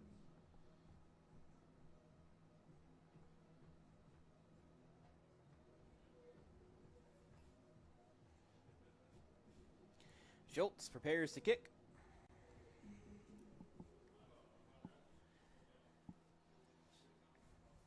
And it's away. This one will be into the end zone for the touchback. And I agree, Mr. Odd, it has been a good half of football for the Eagles. A couple penalties they wish they could get back, but they have looked a lot more coherent this week than they did last week. I think that coming after 3 hours of delays and on and off the bus and staying in their pads for 7 hours before they got to play football, they came out on the field and they looked a little bit confused. I think part of that had to do with all the sitting around, but also the lack of space on the sideline to be able to get calls into the game. So there was a bit of confusion by the Eagles, but this week they have definitely recovered, and the offense has ran a lot more smoothly. Empty backfield, quick throw to the outside, and is caught. Makes one man miss, breaks another tackle, and then he is hit hard by number 43, Hayden Ray, the wide receiver. The clock is running. Nope. Now the clock stops. So it is a first down, so it'll stop for the first down. That referee just signaled for the clock to run, followed by a clock to stop sign. And there it goes again. So it's going. He's got to get this ball off if he wants another play. Here's a snap. It'll be the last play of the half. Looking down the field. He chunks it up. Plenty of Eagles in the area, and is batted down by number 8, Peterson. So good team play there by Peterson, not trying to intercept it, just knocks into the dirt, or the turf, rather.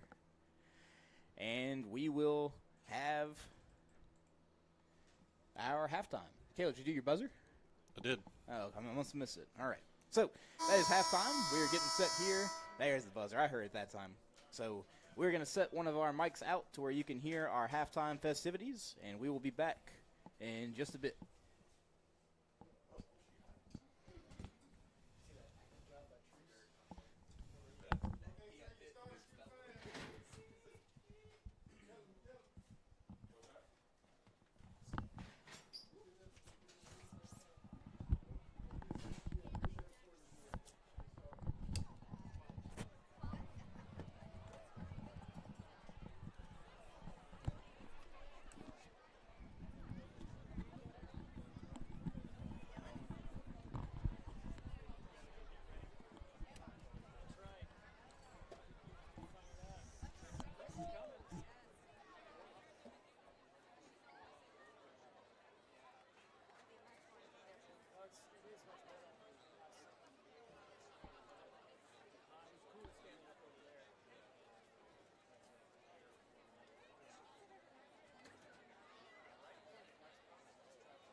Welcome to Senior Night at Live Oak High School.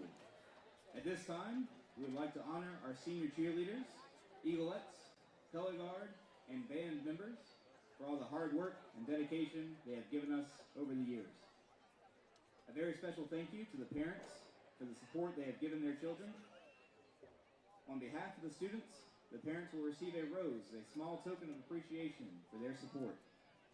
We will now recognize these students and their parents. First, the cheerleaders. Braylon Arnold. A 2-year letterman. She is the daughter of Joshua Fushi and Chelsea Brooks.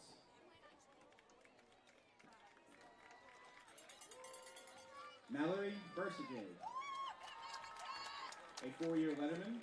She's the daughter of Brian and Kim Bursajay. Carson Harris. A 3-year letterman. She is the daughter of Josh and Deanna Harris. Michelle Laborde. A 4-year letterman. She is the daughter of Mike and Micah Laborde. Chloe Martin. A 4-year letterman. She is the daughter of Blaine and Amy Martin.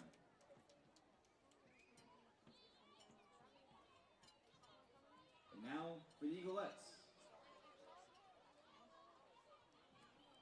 Kaylee Bauer. A 4-year letterman and captain. She is the daughter of Micah and Michelle Bauer.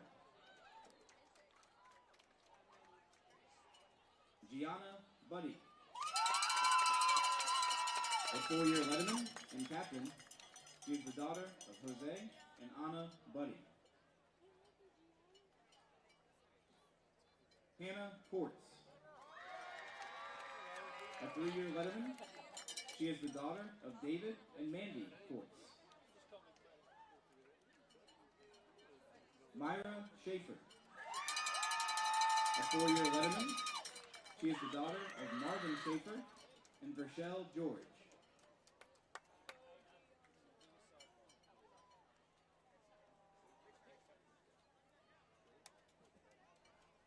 Let us have another round of applause for our cheerleaders and Eaglettes.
Congratulations again to our seniors of the class of 2024, your Eaglettes and cheerleaders.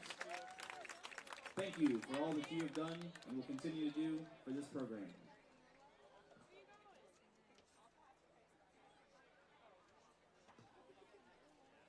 We will now honor the seniors from the color guard and band.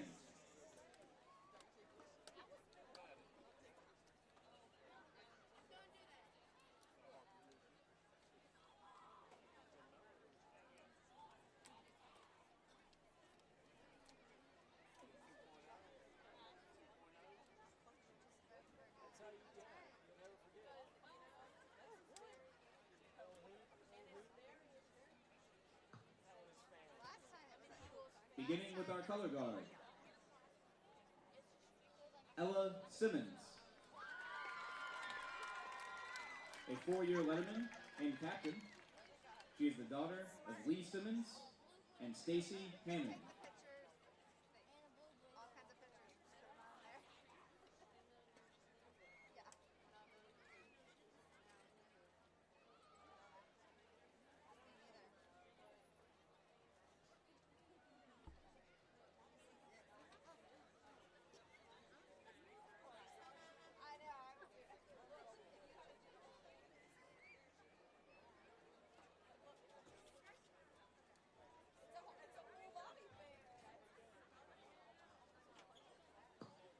And now for the band. Anna Alexander.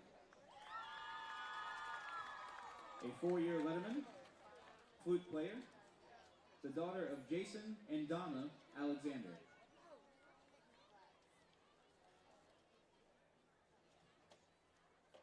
Blake Arsenault. A 4-year letterman, plays the trumpet, the son of Darwin and Kim Arsenault.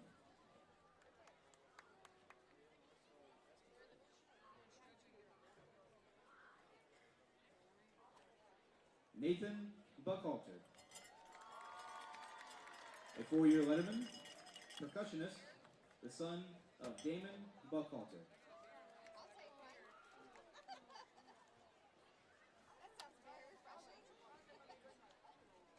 Daniel Carr. A 3-year letterman, tenor saxophone, the son of Ronnie Carr and Jeannie Dorfler.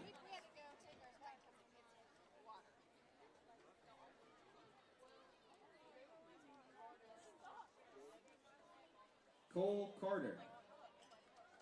A 4-year letterman, clarinet, the son of Cherie Piante.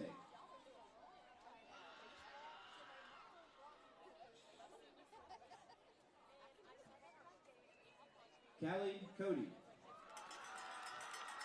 A 4-year letterman, percussionist. She is the daughter of Jeff and Shelly Cody.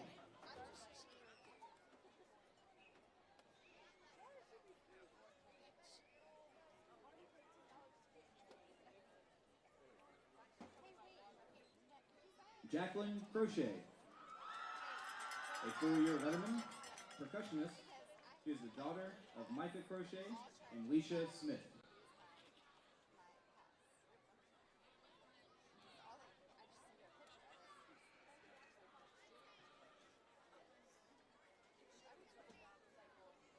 Michael McKee. A 3-year letterman, percussionist, the son of Tristan Murphy and Leisha and Micah Crochet.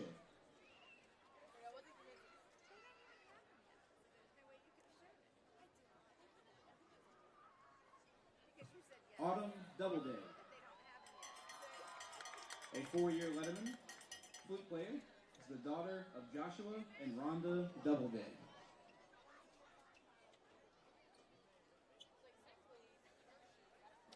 Ryan Dupuis.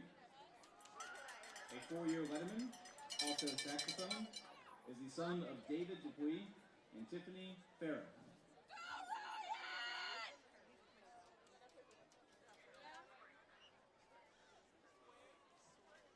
Sophia Everhart. A 4-year letterman, French horn, son of David and Jessica Everhart.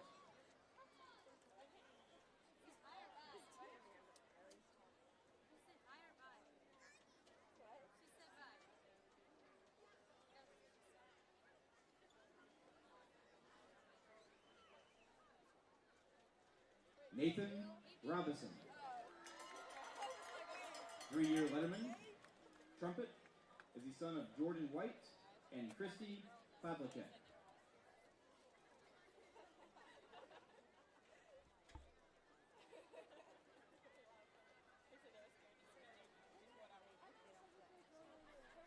Brennan Sibley. A 4-year letterman, percussionist, is the son of Chris and Kim Sibley.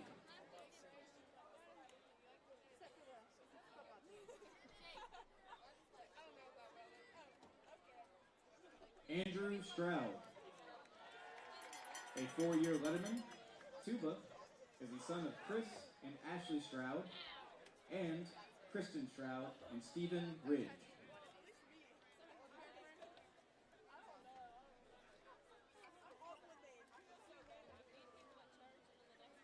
Lee Thornton. 4-year letterman, trumpet, is the son of Michael and Lauren Thornton.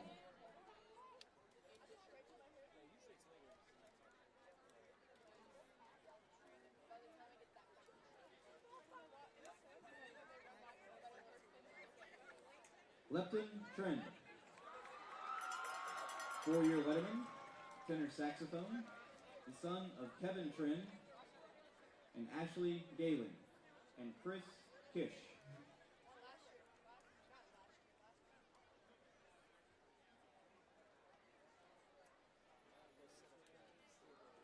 Emily Tulos, a 4-year letterman. Flute is the daughter of Matthew and Brandy Tulos.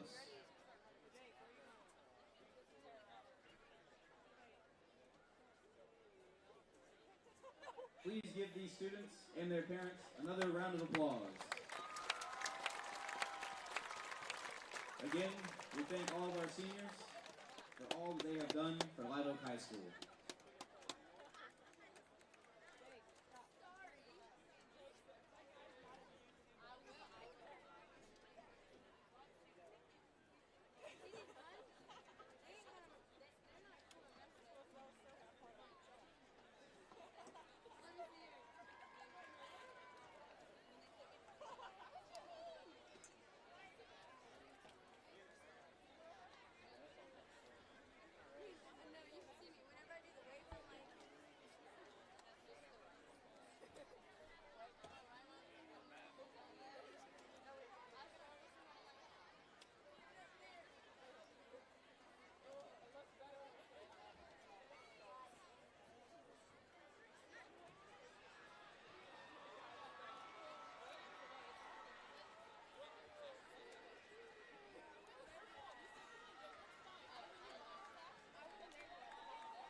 think we already are.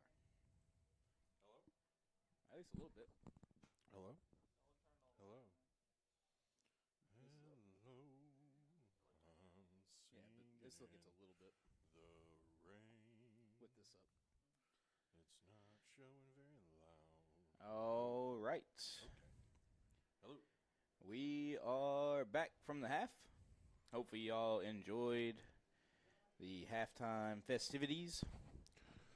Mic check, mic check, mic check. Crank you up a little bit more. I appreciate you. Whoa. All right. How's that?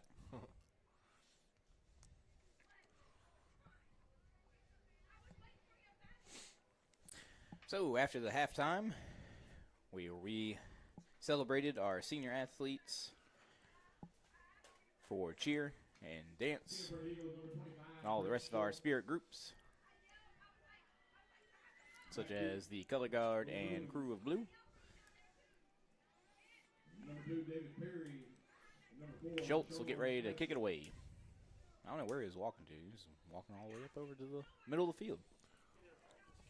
Oh, okay. It's an intimidation factor. He needs a couple of those.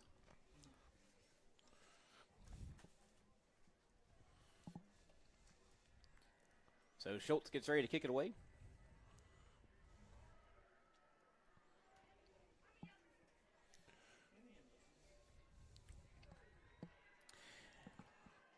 And it is a touchback.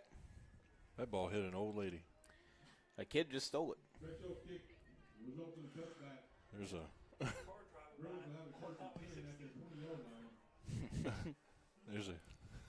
there's a group of people in lounge camping chairs down about 20 yards past the end zone, and Yeah, they made it all the way. she did put her hands up, but Stealing the mouse for 1 second. Hang on. Hold the show. All right, there you go. You can have it back. We got we have 2 computers, but.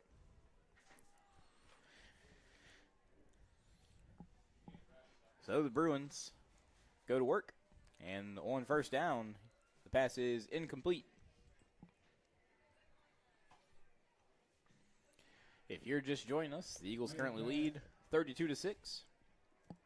Big story of this game has been the running game of number 1, Caden Jones. With no running backs on the roster available tonight, Caden Jones has toted the ball 19 times for 168 yards, averaging a little over 8.5 yards per carry. 7 for 10. nice. He is also 7 of 10 passing for 78 yards, It's 2 in the air and 2 on the ground. 2 touchdowns, as well as his 2 touchdowns on the ground. So he's having a heck of a game tonight. Third down 10 for the Bruins. The second down pass was also incomplete, and it'll bring up 3rd and 10 for the Bruins. Moyer's also both of the touchdown catches. 43 on 30 for 2 touchdowns. Both of those touchdowns through the air went to number 5, Ben Moyer. He has caught 3 passes for 43 yards and 2 scores. And they send the rush here on 3rd down, and they get to him. He flips it away, and that ball they're going to say is incomplete. That's a forward pass. I don't. That was a pitch. I would say that it's a fumble. It was supposed to like a little shovel pass, trying to, but you know, what do I know? Hey, it looked underhand, that's- Hey, head ref's 2 booths over if you want to go tell him. Yeah, I can ask him. Maybe we can play that one back for him. See what he thinks. Replay official. But regardless, it'll be 4th down.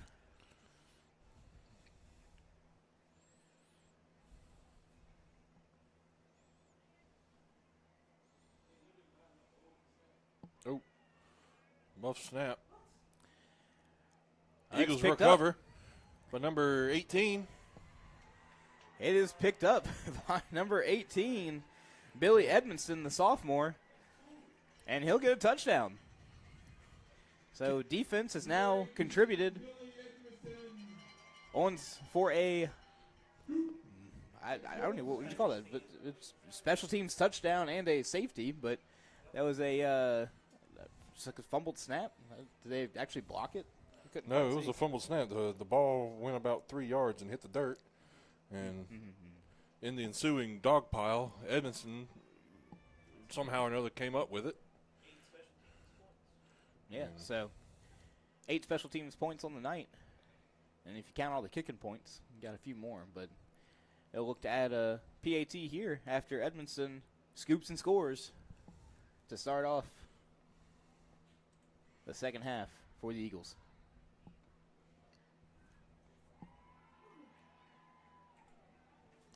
You know, I always hope one of those little footballs will come flying up here and I can catch it. Schultz kicks. It's good. There's a flag on the play.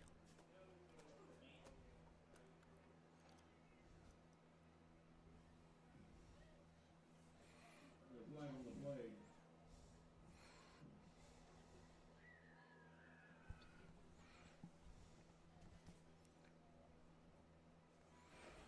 It's False start on the offense. Or no. Yeah.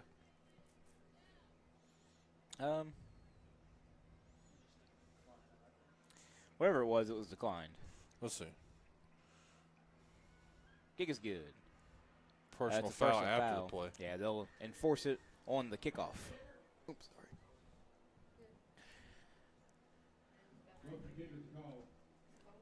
Oh, well, roughing the kicker. They called it against us. Yeah, I was going to say we could, you know. It's tough being up here in the box. It's 90 degrees outside, and we're freezing in here. It's a crime shame, honestly. It's tough being us sometimes. So it was a roughing the kicker. They are walking the ball the other way, even though the ref pointed the other direction for the penalty. So, Wow. yeah. We're going to kick off at Bonnabel's own 45. You know, I wouldn't be I wouldn't be right. I wouldn't be surprised if they do an onside kick here. It just seems really unnecessary. But I mean, it's a good opportunity to practice it in a real life game. You're on the opposite side of the field. Yeah, they're not gonna.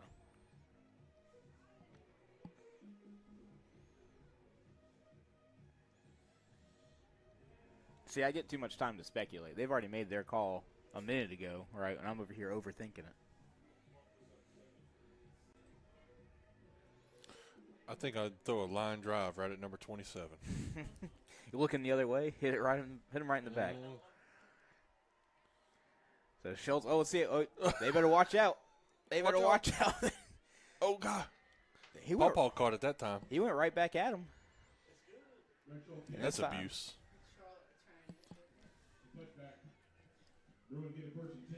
So touchback lands 10 yards out of the end zone. That's a bit excessive. I think Coach is telling him that right now. Hey, man, you don't need all the leg. Right, it's a bad look. Okay, yeah. Have some fun. You're only 16 once. Right. Let him kick his field goals from the 50. You know, I would have liked to see him do that. That would have been interesting. It definitely just showed us he can make 50-yard field goals. That's right. So the handoff is met immediately in the backfield by number 18, Edmondson. No gain on the play. Loss of 3. Tackle made by number 18, Billy Edmondson. On the tackle. Loss of 3, second down 13 for the Bruins. So it'll be 2nd and 13 here for the Bruins.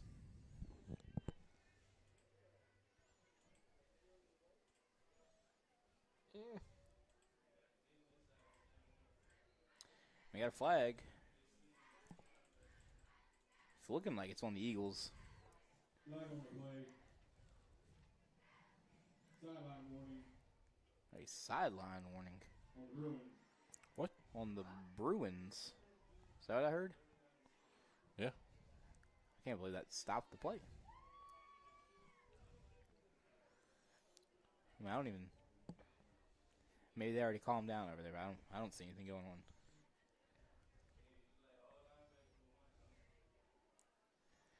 Here's a snap, looking down the field, gets flush from the pocket. He has some room to run to the outside, far side of the field, and he'll get up the field for a gain of about 11 or 12. He'll be close to the first down marker. 9 on the carry. You're right, we do need to update our score. We scored another touchdown out there. My apologies. You get to hit your buttons. 33 for the Bruins. Good catch there. It is 39-6. And another flag. Man. On 3rd and 4. This one.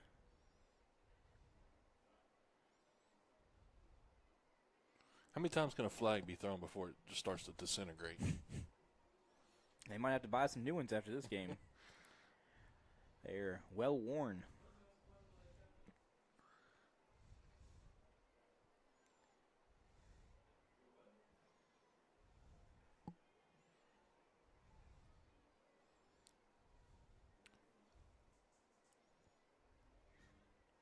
Does that delay a game? Unsportsmanlike conduct against the Bruins. Unsportsmanlike conduct called against the Bruins. It's going to be a 15-yard penalty. And it's going to bring up what was a 3rd and manageable is now a 3rd and a Landis driveway. That's just the 50-yard line at junior high. Right, right. So, interesting because that was a pre-snap penalty. I mean, it wasn't even a unsportsmanlike. Had to have been a code. Yeah, it had to be something from the sideline or someone running their mouth. So they send him Oh, being chased, and he will throw it away. He's being chased by number 48. That is Gabe Harvey. He's hit out of bounds over there, he's still laying. and he didn't like that one. Incomplete, forced out of bounds. So the Gabe Harvey. he'll Trainers. start to send the training staff over and backtrack, and then go again. They're gonna go check him out. I mean, when we send our training staff, we send 8 people over there. We do. I have to tell Anna, she didn't win that race. Score updates. She won the last couple weeks. She was doing good. Her streak was pretty good, but Quarter, You need to tell Walker, him 24, Vanderbilt, 21. down for yourself. maybe I won't tell her that. Maybe I'll just tell all of our viewers at home. 10 comes to 0. She's not gonna watch it. Halftime. I think that's Dennis one that Springs you 20, should Liberty hold. 0. Dennis Springs leading Liberty 20-0. Other scores. Halftime. St. Aug 7, Zachary 7. Zachary and St. Augustine are tied. Second quarter, Carr 35, Warren Easton 0. Halftime, Lafayette Christian 23, Jesuit 10. Huh. Halftime, Catholic High 14, U-High 14.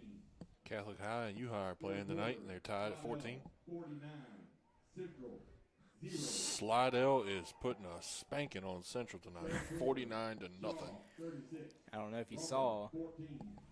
when they announced that. Coach Hutch laughed a little bit. If you don't know, Coach Hutch was the offensive coordinator over at Central last year. Well, I'll tell you, the Live Oak offense is cooking tonight. So 4th and 15. Snap is over his Another head bad punt. That's gonna and be out of the back another of the end zone. safety. It'll be a safety. I get to hit that cool button again. You get to hit that +2 button twice in one night. That's 10 special teams points. So 10 special teams points by the Eagles tonight, as they now lead at 41-6, and they will await the punt.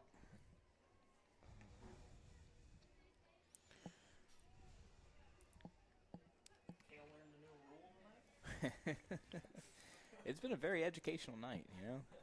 So I I can learned- explain why we're lining on the 20. I learned that I don't know what I'm talking about, you know, and that there's a reason I'm in the booth. 4th and 8, you go for it. 4th and 8 at the 45-yard line. Just go for it. For the Eagles, number 11, Marcus Mack. And number 87, Jake Landry. I don't don't think that's who's back deep to receive. I believe it's number 8, Peterson.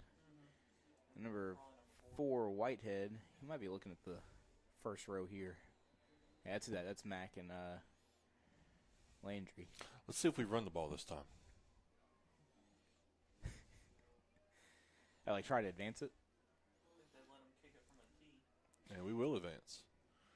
It's number That's number 87, Jake Landry. So he called it. That was who was back to receive was Landry. And it's a decent return. He caught that one about the 40-yard line, I believe.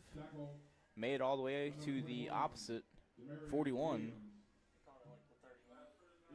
Well, then we'll give him about 27 yards. So I was going to say 29, and then that took back 2. Something like that, 31 to 41. Oh, that's 20. You're right. It makes me. No, 19 and 9. That's 28. That is not 28. 31 to 50 is 19, and then 50 to 41 is another 9. First off, he's on the 44. Okay, well, let's fix that. Okay, but still, 19 and 6, 25. All right. Split the difference. Someone gained 4 yards on that play. Some human. I believe it was Jones. Did it turn off? No, I put it up a little bit. You're hot now. Oh, yeah. The jalapenos. Oh, we're having hot flashes up here in the booth. It is getting stuff. Who returned it? Number 87, Jake Landry. Jones keeps himself to the left side this time. Cuts across to the right. Finds some grass. Has some daylight. He's down all the way inside. They're going to get him at the 10-yard line. 31 yard run. First down.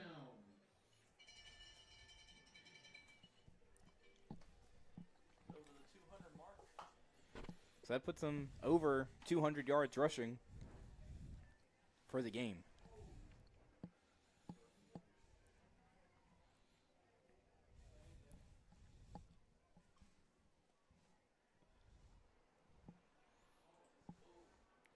I don't know when the last time Live Oak had a 200-yard rusher was. Jones keeps him. It was today. Surprise. Last time. Jones keeps himself again. Gain of about 3 on the play. It'll be 2nd and goal. I believe my answer would be Courtney Williams. I have a different answer. It would be my answer would be Key Hawkins. Mm-hmm. Back in 2019 may have reached that mark in a game, but he also had a pretty crowded backfield. He had a lot of other good running backs on the team with him, but he was an Army commit coming out of LSU in the class. I believe he was in the class of 20.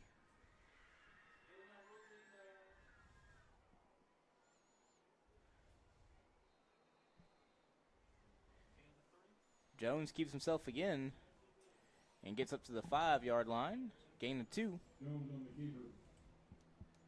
Number 71, Lawrence Grove. On the tackle. 3rd goal from the 5.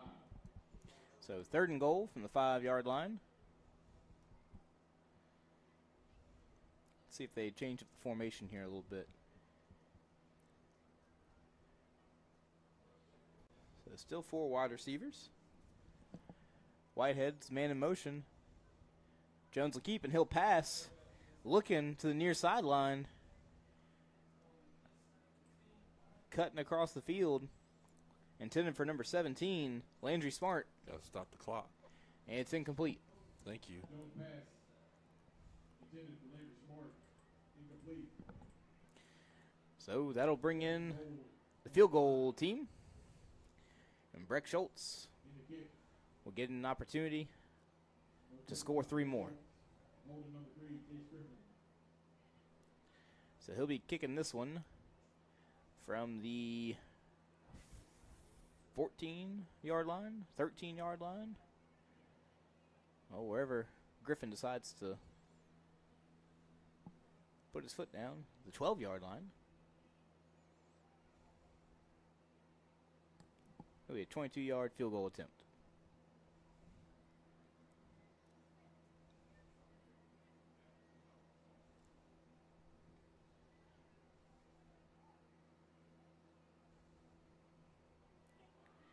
And it's up. Greg Schultz kick is good. And it's good. Schultz, Mr. Perfect, adds 3 more. You know, I would call him that, but I don't want to get it to go to his head. You know. Call him that in the booth. Not Yeah, I don't know if I can call him that face to face. I had him in the classroom last year. He's a good kid, but you get a nickname like Mr. Perfect. That's Yeah, that's high praise. That can turn into a villain arc pretty quickly. So with that kick, Eagles now lead it 44-6. 7-11 to play here in the third quarter.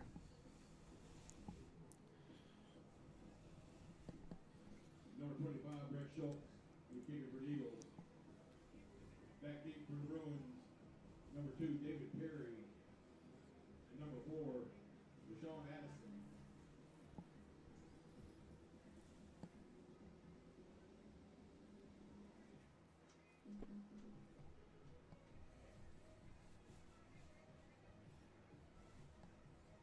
How many points does Schultz have tonight?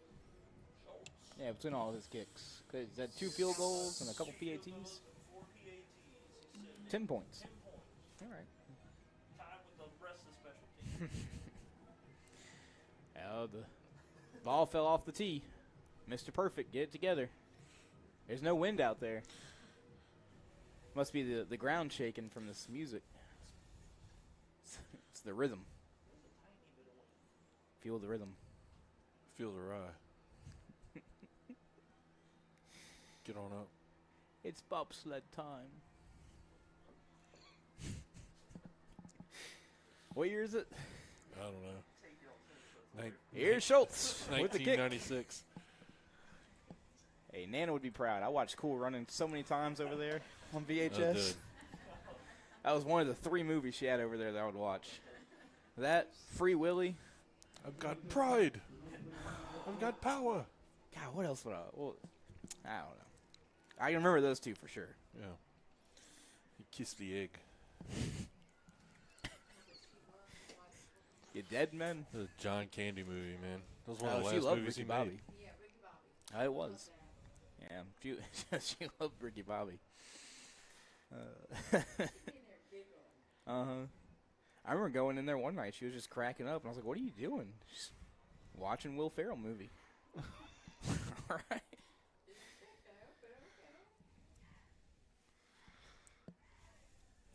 All right, so Bonnabel takes over on the 20. Man in motion, high snap. Jeez. Flag on the play. Oh, Oh, it plays blown dead before it starts.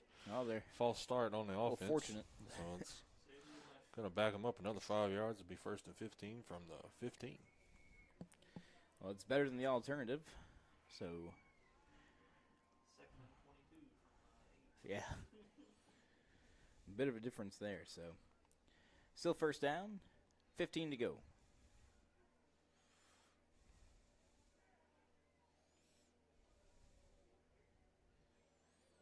I'm not sure if it's the center getting getting rushed, or if it's just nerves or what's causing it. But there's definitely a situation going on with the Bonnabel center, unable to get the snap back.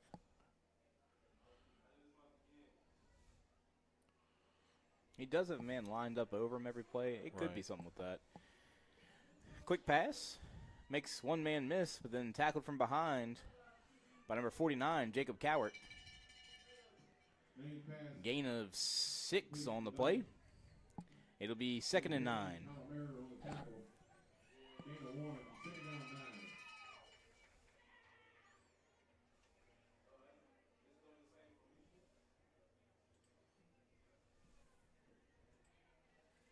Yeah, the more I look, I can't believe you don't like these jerseys. I love this color combo.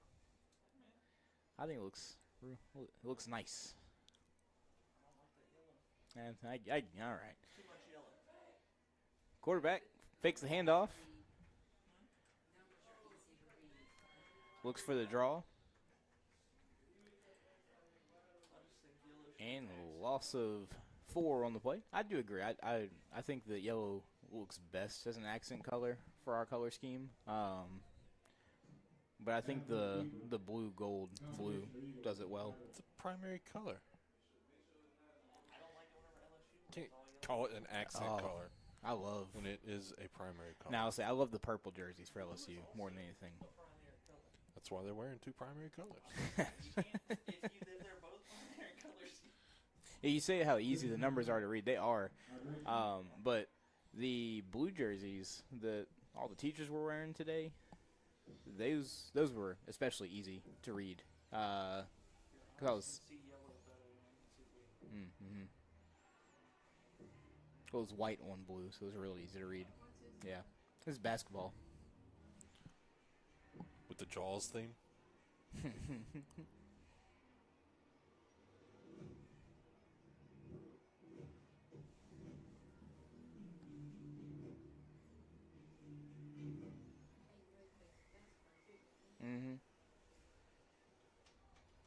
He was dunking as a freshman last year in varsity games. Yeah, he's a big boy. So 3rd and 13. We just stepped away for a hydration break. 6 minutes left to go here in the 3rd quarter. Eagles lead by 38. And it does look like, if you look here on the sideline, number 12, Kingston Johnson, the backup quarterback, is starting to warm up.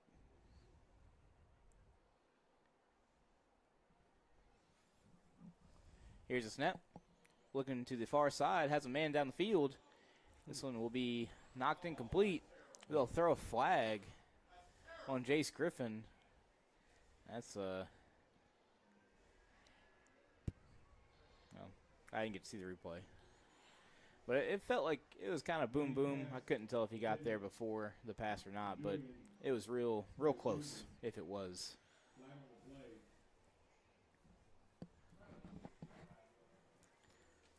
I haven't checked on my YouTube stream in a while. Hang on. Let's see how we're doing over there. Got a couple people watching us from YouTube. Welcome. Hope that's working out for you. And it is a PI. It's going to give him a first down. Yep. Spot foul. Yes.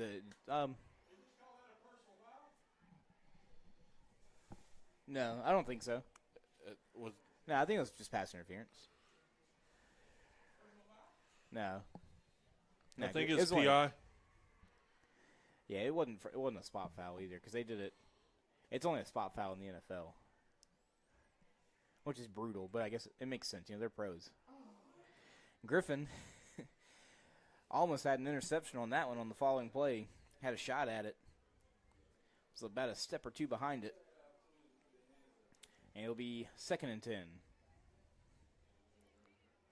But holding is a spot foul in high school, but it's not in the pros or college. Intended for Bryce Jr. Incomplete. 2nd down, 10 for the Bruins.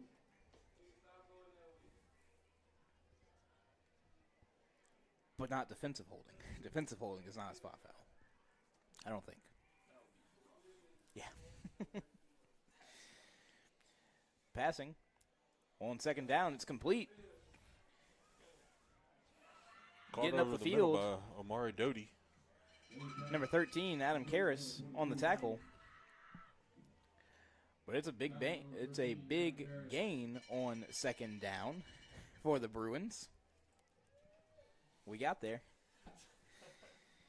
And they'll move into Eagle territory up to the 42-yard line.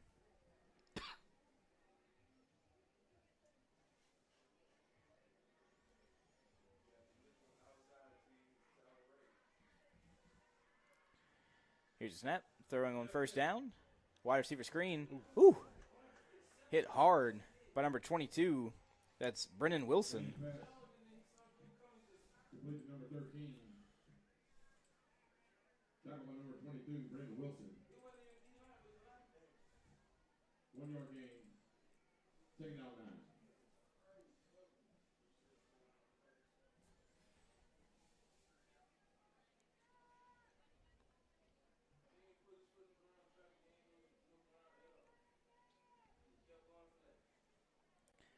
2nd and 9.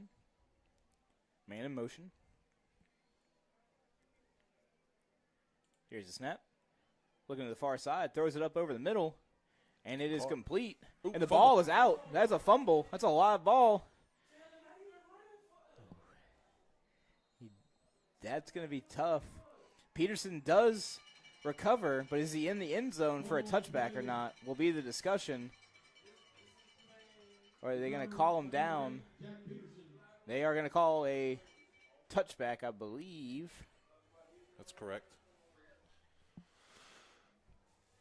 Yes. So, got a little dangerous there. It was a foot race for the ball down to the goal line, and instead of just jumping on it, Peterson attempts to pick it up and run, but he does still retain possession in the end zone, and it's a touchback for the Eagles. That's their second turnover of the evening. That definitely is a situation where last man to beat steps up and makes his his presence known, comes up with a big play for the absolutely for the Eagles. Yeah, so what was going to be a very good game. It's going to be a false start on the Eagles. Yeah, it looks like it. It's going to be a good game there for the Bruins, and the safety just comes in and punches that ball out, and it flew 20 yards down the field. At that point, it was just a foot race.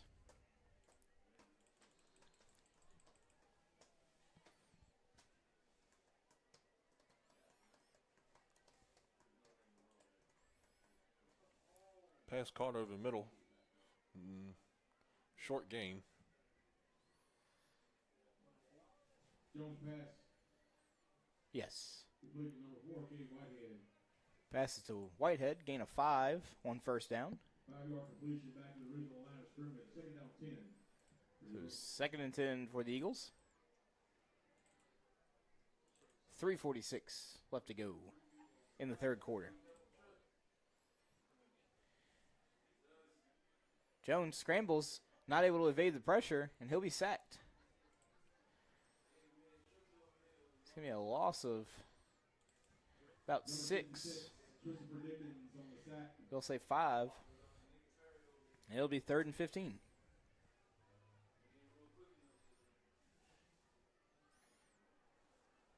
There's that run at 208 yards. Will tire you out.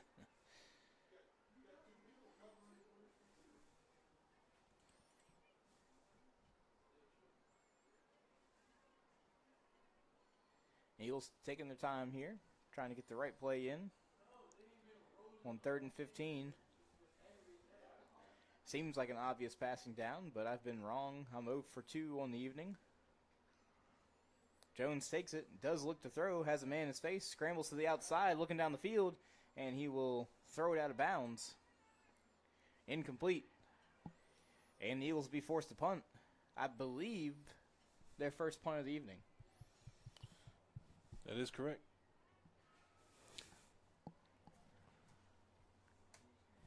The other time I thought they were going to punt, they didn't. So I do believe it is the first actual punt of the evening. I guess 44-6 means we start punting. Yeah, you don't have to. I mean, It was. then we were up by 30. Yeah. Now we're up by 38, so we should punt. We're also on our own 15-yard line. That might have a little more to do with it. So, Rick Schultz gives the signal. Low snap. Schultz is able to handle it. Kicks Gets away. it up. So,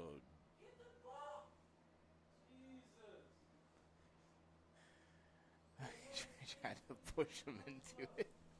So it rolls up to about the 44-yard line. We saw you out there, Bensborn, trying to get him to muff the punt, but he does not. And with 2:23 left to play in the third quarter, the Bruins will take back over at their own 44-yard line. So it looks like we got some substitutions in here on defense, especially along that defensive line. A couple new numbers. Number 94, that is Andon Carter, as well as number 59, Landon Roth. And number 52, Gavin Trammell. Also number 42, Kelton Irwin, checking into the game. Here's a snap. Looking to the near side. Looking over the middle. It'll be incomplete. A little bit of miscommunication there on the route. And it'll be 2nd and 10. Incomplete. Second down 10 for the Bruins. So we talked with Coach Littlefield earlier today about how the injuries are going to affect the game plan here tonight for the Eagles, and missing out on number 34 Rosenthal. Not only does he start on offense, he also gets a lot of playing time on defense on that D line. So we're seeing some younger guys rotating in here, getting some time as well.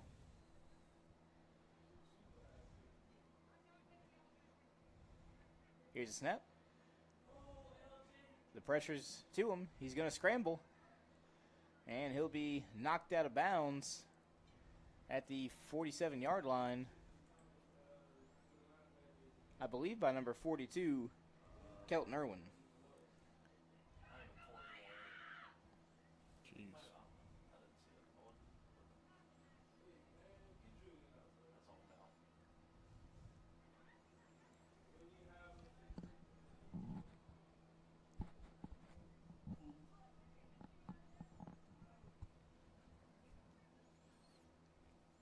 Third down and 7 for Bonnabel.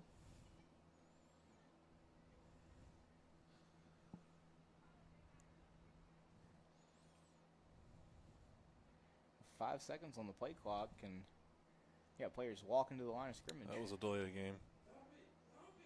And he will be sacked. Eagles get home.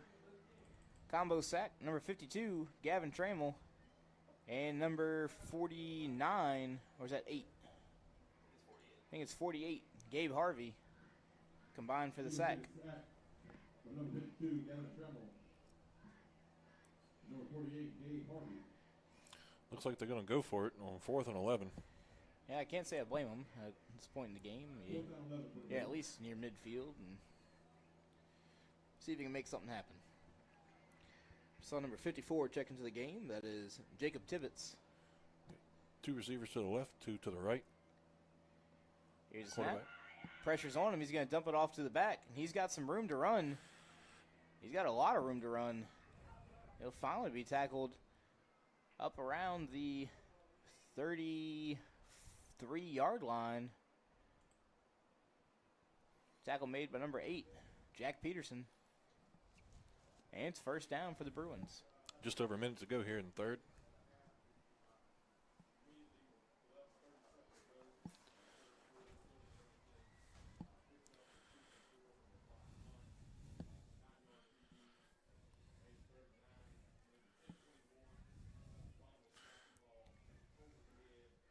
Here's a snap. And the pressure gets to him again, and he is sacked. That's number 49 and number 52. So this time it is Jacob Cowart and Gavin Trammell combining on the pressure. Loss of 7 for the Bruins. And now we're seeing a massive rotations here on defense. New numbers all over the place. Number 33, Cole Robinson checking into the game. Number 42, Kelton Irwin. I believe I saw 41, Juan Rodriguez in there as well.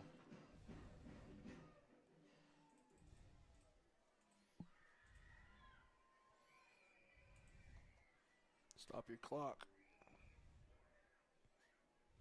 And we'll go to the fourth.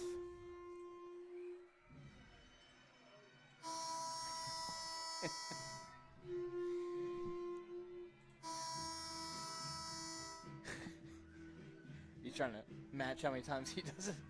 He blew his twice, so why not, huh? That's right. Going to the fourth quarter.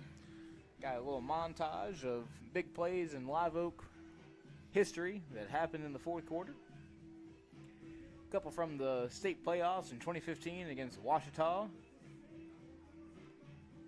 where the Eagles traveled to Ouachita and held on a 4th and goal stand to end the game.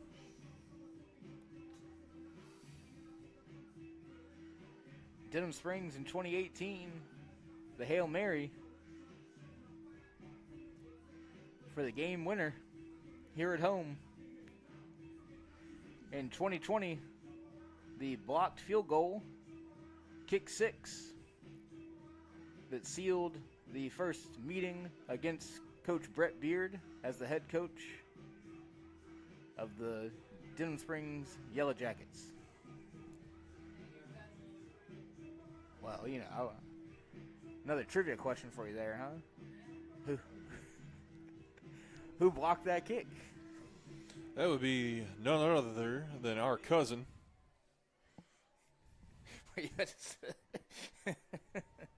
I like Trevor's answer better. Well, that was Robbie Harrison. Yeah.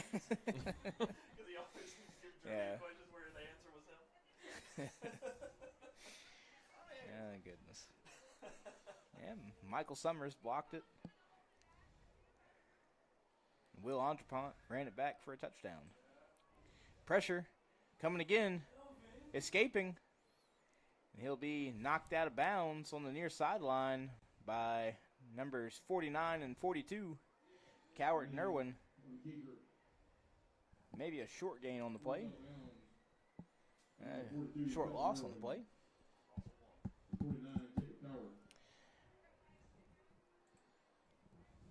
And it is third down. And 8. That's third down and 18. 18. I counted backwards 8, and I was like, oh, it's 8 of them. I forgot about the other 10. I didn't carry my 1. I'm sorry, Miss Colombo. Don't be mad at me. Here's a snap, looking for the wide receiver screen, and it is incomplete. So the Bruins had a shot of a drive Bruin.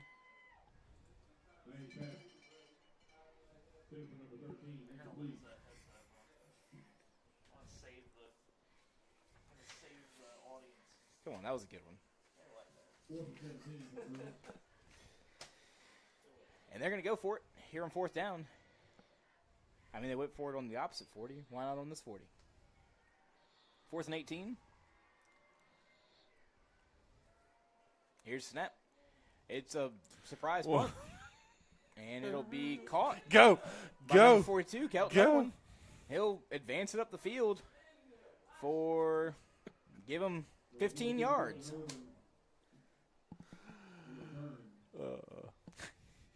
All right, guys, this is what we're going to do. We're going to act like we're going for 4th and 15. But really, we're just going to pooch it. Punt it for 5.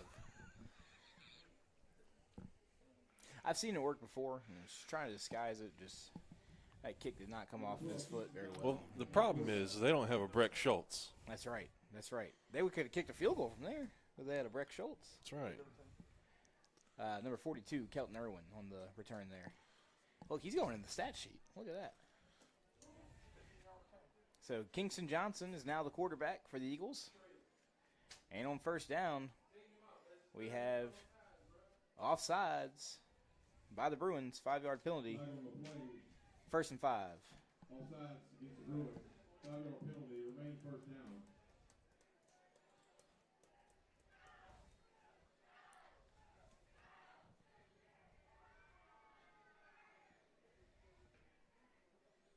Johnson looks for the wide receiver screen, sets it up on the near side for number 16.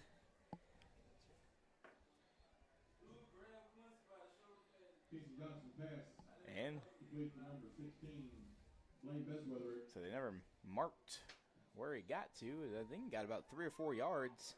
But it was complete to number 16, Blaine Bestweatherick. Gain of 3 on the play. 2nd and 2. Johnson keeps it himself, looks up the middle. He's got some running room. He'll run over his own receiver on the outside, but not before he picks up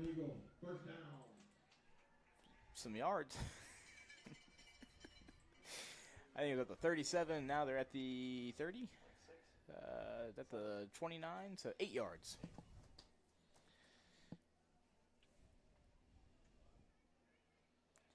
What was my some yards not descriptive enough for you to put in the stat sheet? Not quite.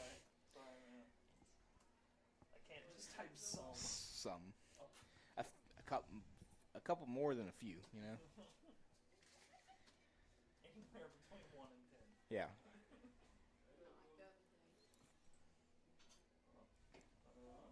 Johnson keeps himself again. He's got plenty of room.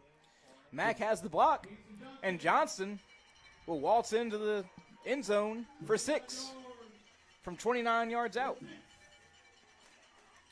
You know, Johnson is a very good runner, and one of the things that I was thinking they were going to do tonight was actually use him at running back with the lack of running backs. He's number 12. Clock is running. It's in a running clock now because they're up by 42. So the clock will not stop unless Bonnabel scores. So we do go on a running clock. But Johnson, like I said, he is very gifted as a runner. Whenever you watch him play, his passing is really what stands out. He's got a cannon of an arm. And having a young man like that as your backup quarterback is a very valuable asset for this live up team. But all that to say, I did think we might see him a little bit tonight playing some running back. But the Eagles tackle on 7 more. And it is now 51-6. Eagles by 45. Other scores of interest in the third. Zachary 14, St. All 7. In the third, Lafayette Christian 51, Jesuit 10. In the third, Catholic High 21, U High 21. In the fourth, Shaw 36, Rummel 21. In the third, St. Thomas More 27, Brother Martin 0.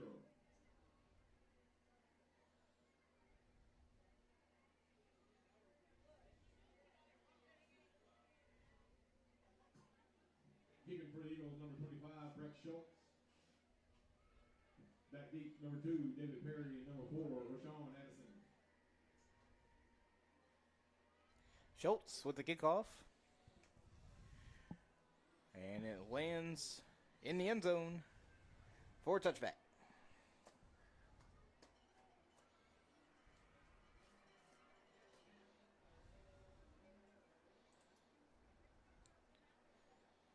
Plenty of new faces here on defense for the Eagles.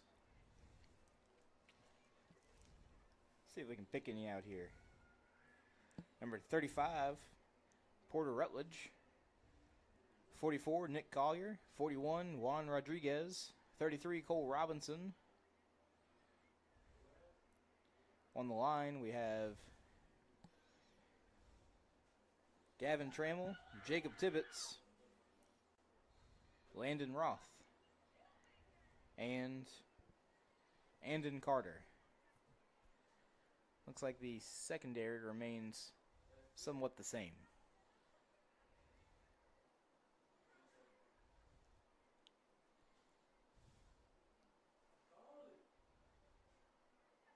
Man in motion. Quarterback keeps it. Looking to run up the middle. He's popped at the line of scrimmage. Gains 2 on the play. 2nd and 8 for the Bruins. Tackle by number 59, Landon Roth. Number 41, Juan Rodriguez. Number 41, Juan Rodriguez in on the tackle. 2nd and 7. For the Bruins.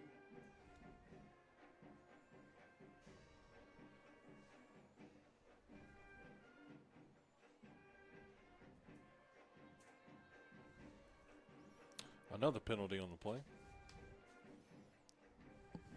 Official timeout. Injury. Hydration timeout. 6 minutes left to go in the 4th.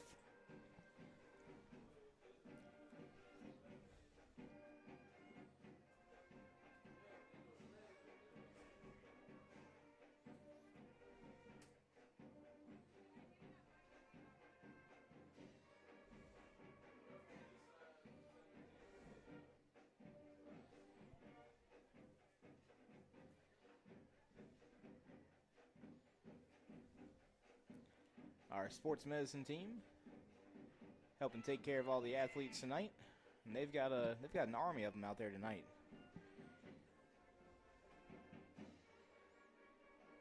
So they were telling me they had a lot of new recruits sign up this year, and they're getting them into game shape, and I think they've done a fine job tonight. Heck, she had 5 of them at the volleyball game last night. One per player. Not quite. So 2nd and 8 for the Bruins. Clock begins to roll once more. I look a little confused about the play. 10 seconds on the play clock. Here's a snap. Wide receiver screen to the near side. Incomplete. Number 80, Gannon Kaufman, in coverage. Adams pass intended for number 19, Andrew Governor. And number 3, Jace Griffin will come off the field. And number 32, Enzo Landry will check in.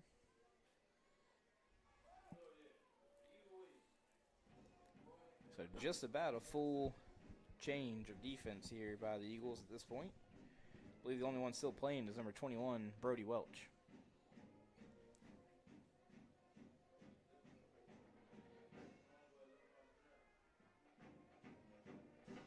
And got a flag on the play. Run was here to the near side. It looked like it was going to be close to the line to gain on 3rd down. But we'll see what the penalty is. It was about in the area of a holding call.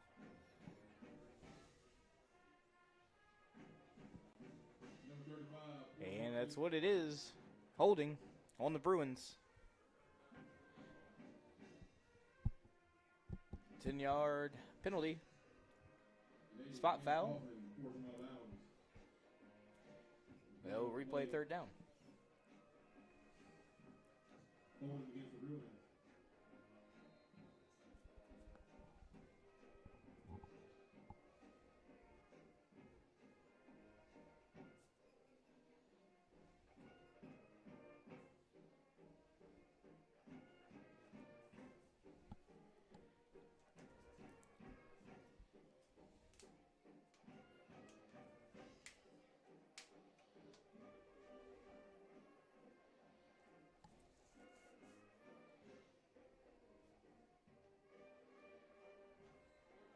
So on 3rd down, short gain on the play of about 4, and it'll bring up 4th and 9. So 3.5 minutes remaining. The Bruins bring on the punt team. So like we said, the Eagles special teams has been responsible for several of the points here tonight. 10 points on a touchdown and 2 safeties. Let's see if they can make anything happen here. Looks like they are ready to send 10. Number 9's back deep to receive.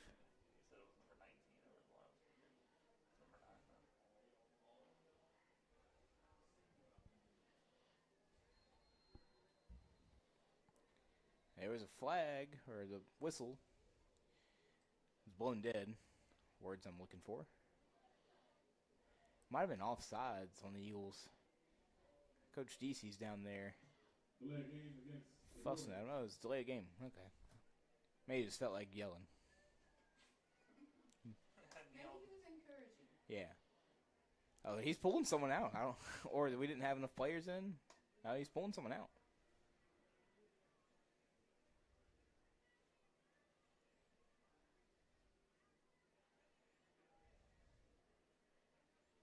They're going to send it. Here's the snap. Don't quite get to it. High kick. Caden Fritter catches it at about the 40-yard line. And a big pile. They're pushing forward. And he'll get up to about the 33-yard line. 32-yard line. So give him 8 on the return. Fritter on the return. Tackle number 71, Lawrence Grove. fourth quarter. Brought to you by the Bonnabel Eagles Touchdown Club. Officially fundraising backbone to the Sorry for the homework there. executives and constituent board members work to ensure that our We only had 2 spots on the sheet for. Do we have 3 to start with? students and parents I think we had 2 2. for kick returners. That was our 4th kick returner. 5th. Excuse me. One was an accident. Right. Kingston Johnson takes the ball himself, bouncing to the outside. He'll be thrown down after he ran about 40 yards, gained 4. Johnson on the keeper, number 2, David Perry on the tackle. I gained 6, 5. You pick somewhere in that area. Go for a 5. Yeah, 5 looks better now. I'm on a 5 5-yard carry. So 40 seconds left to play. The Eagles will get into the victory formation. It'll be Kingston Johnson's first one of his Live Oak career. That's it. And that'll do it for us tonight. So the Eagles will win it 51-6 to go to 2-1 on the year. Next week, they have their homecoming game next Thursday night here at home against the St. Helena Hawks. A couple stat updates here for you tonight. Leading rusher was number 1, Caden Jones. Ran for 208 yards with a long of 31, averaging 9 yards a carry. He also had 2 touchdowns on the ground. Kingston Johnson came in, got another score on the ground. Through the air, the Eagles scored twice on hookups from Jones to Moyer on 11 and 30-yard attempts. The Eagle special teams accounted for 120 return yards on the evening. Breck Schultz was perfect on the night, 4 for 4 on PATs, 2 field goals, 1 from 41 yards out and 1 from 22. Yeah, that's okay. We're good. That's totally right. And then also 2 safeties by the defense, as well as a fumble recovery and a defensive touchdown. So, good all-around game tonight by the Eagles. Rushing the ball, 257 yards of offense, 81 yards passing, 338 total yards of offense for the Eagles tonight. So, much better looking night tonight by the Eagles on offense. The defense continues to shine. They have now only allowed 24 total points on the season through 3 games. And we'll see if they can continue that success next week when we are back here in the Nest. Thank you all for joining us tonight. Hope you all have a fantastic weekend. We'll see you next Thursday. Go Eagles. And go Sawaya.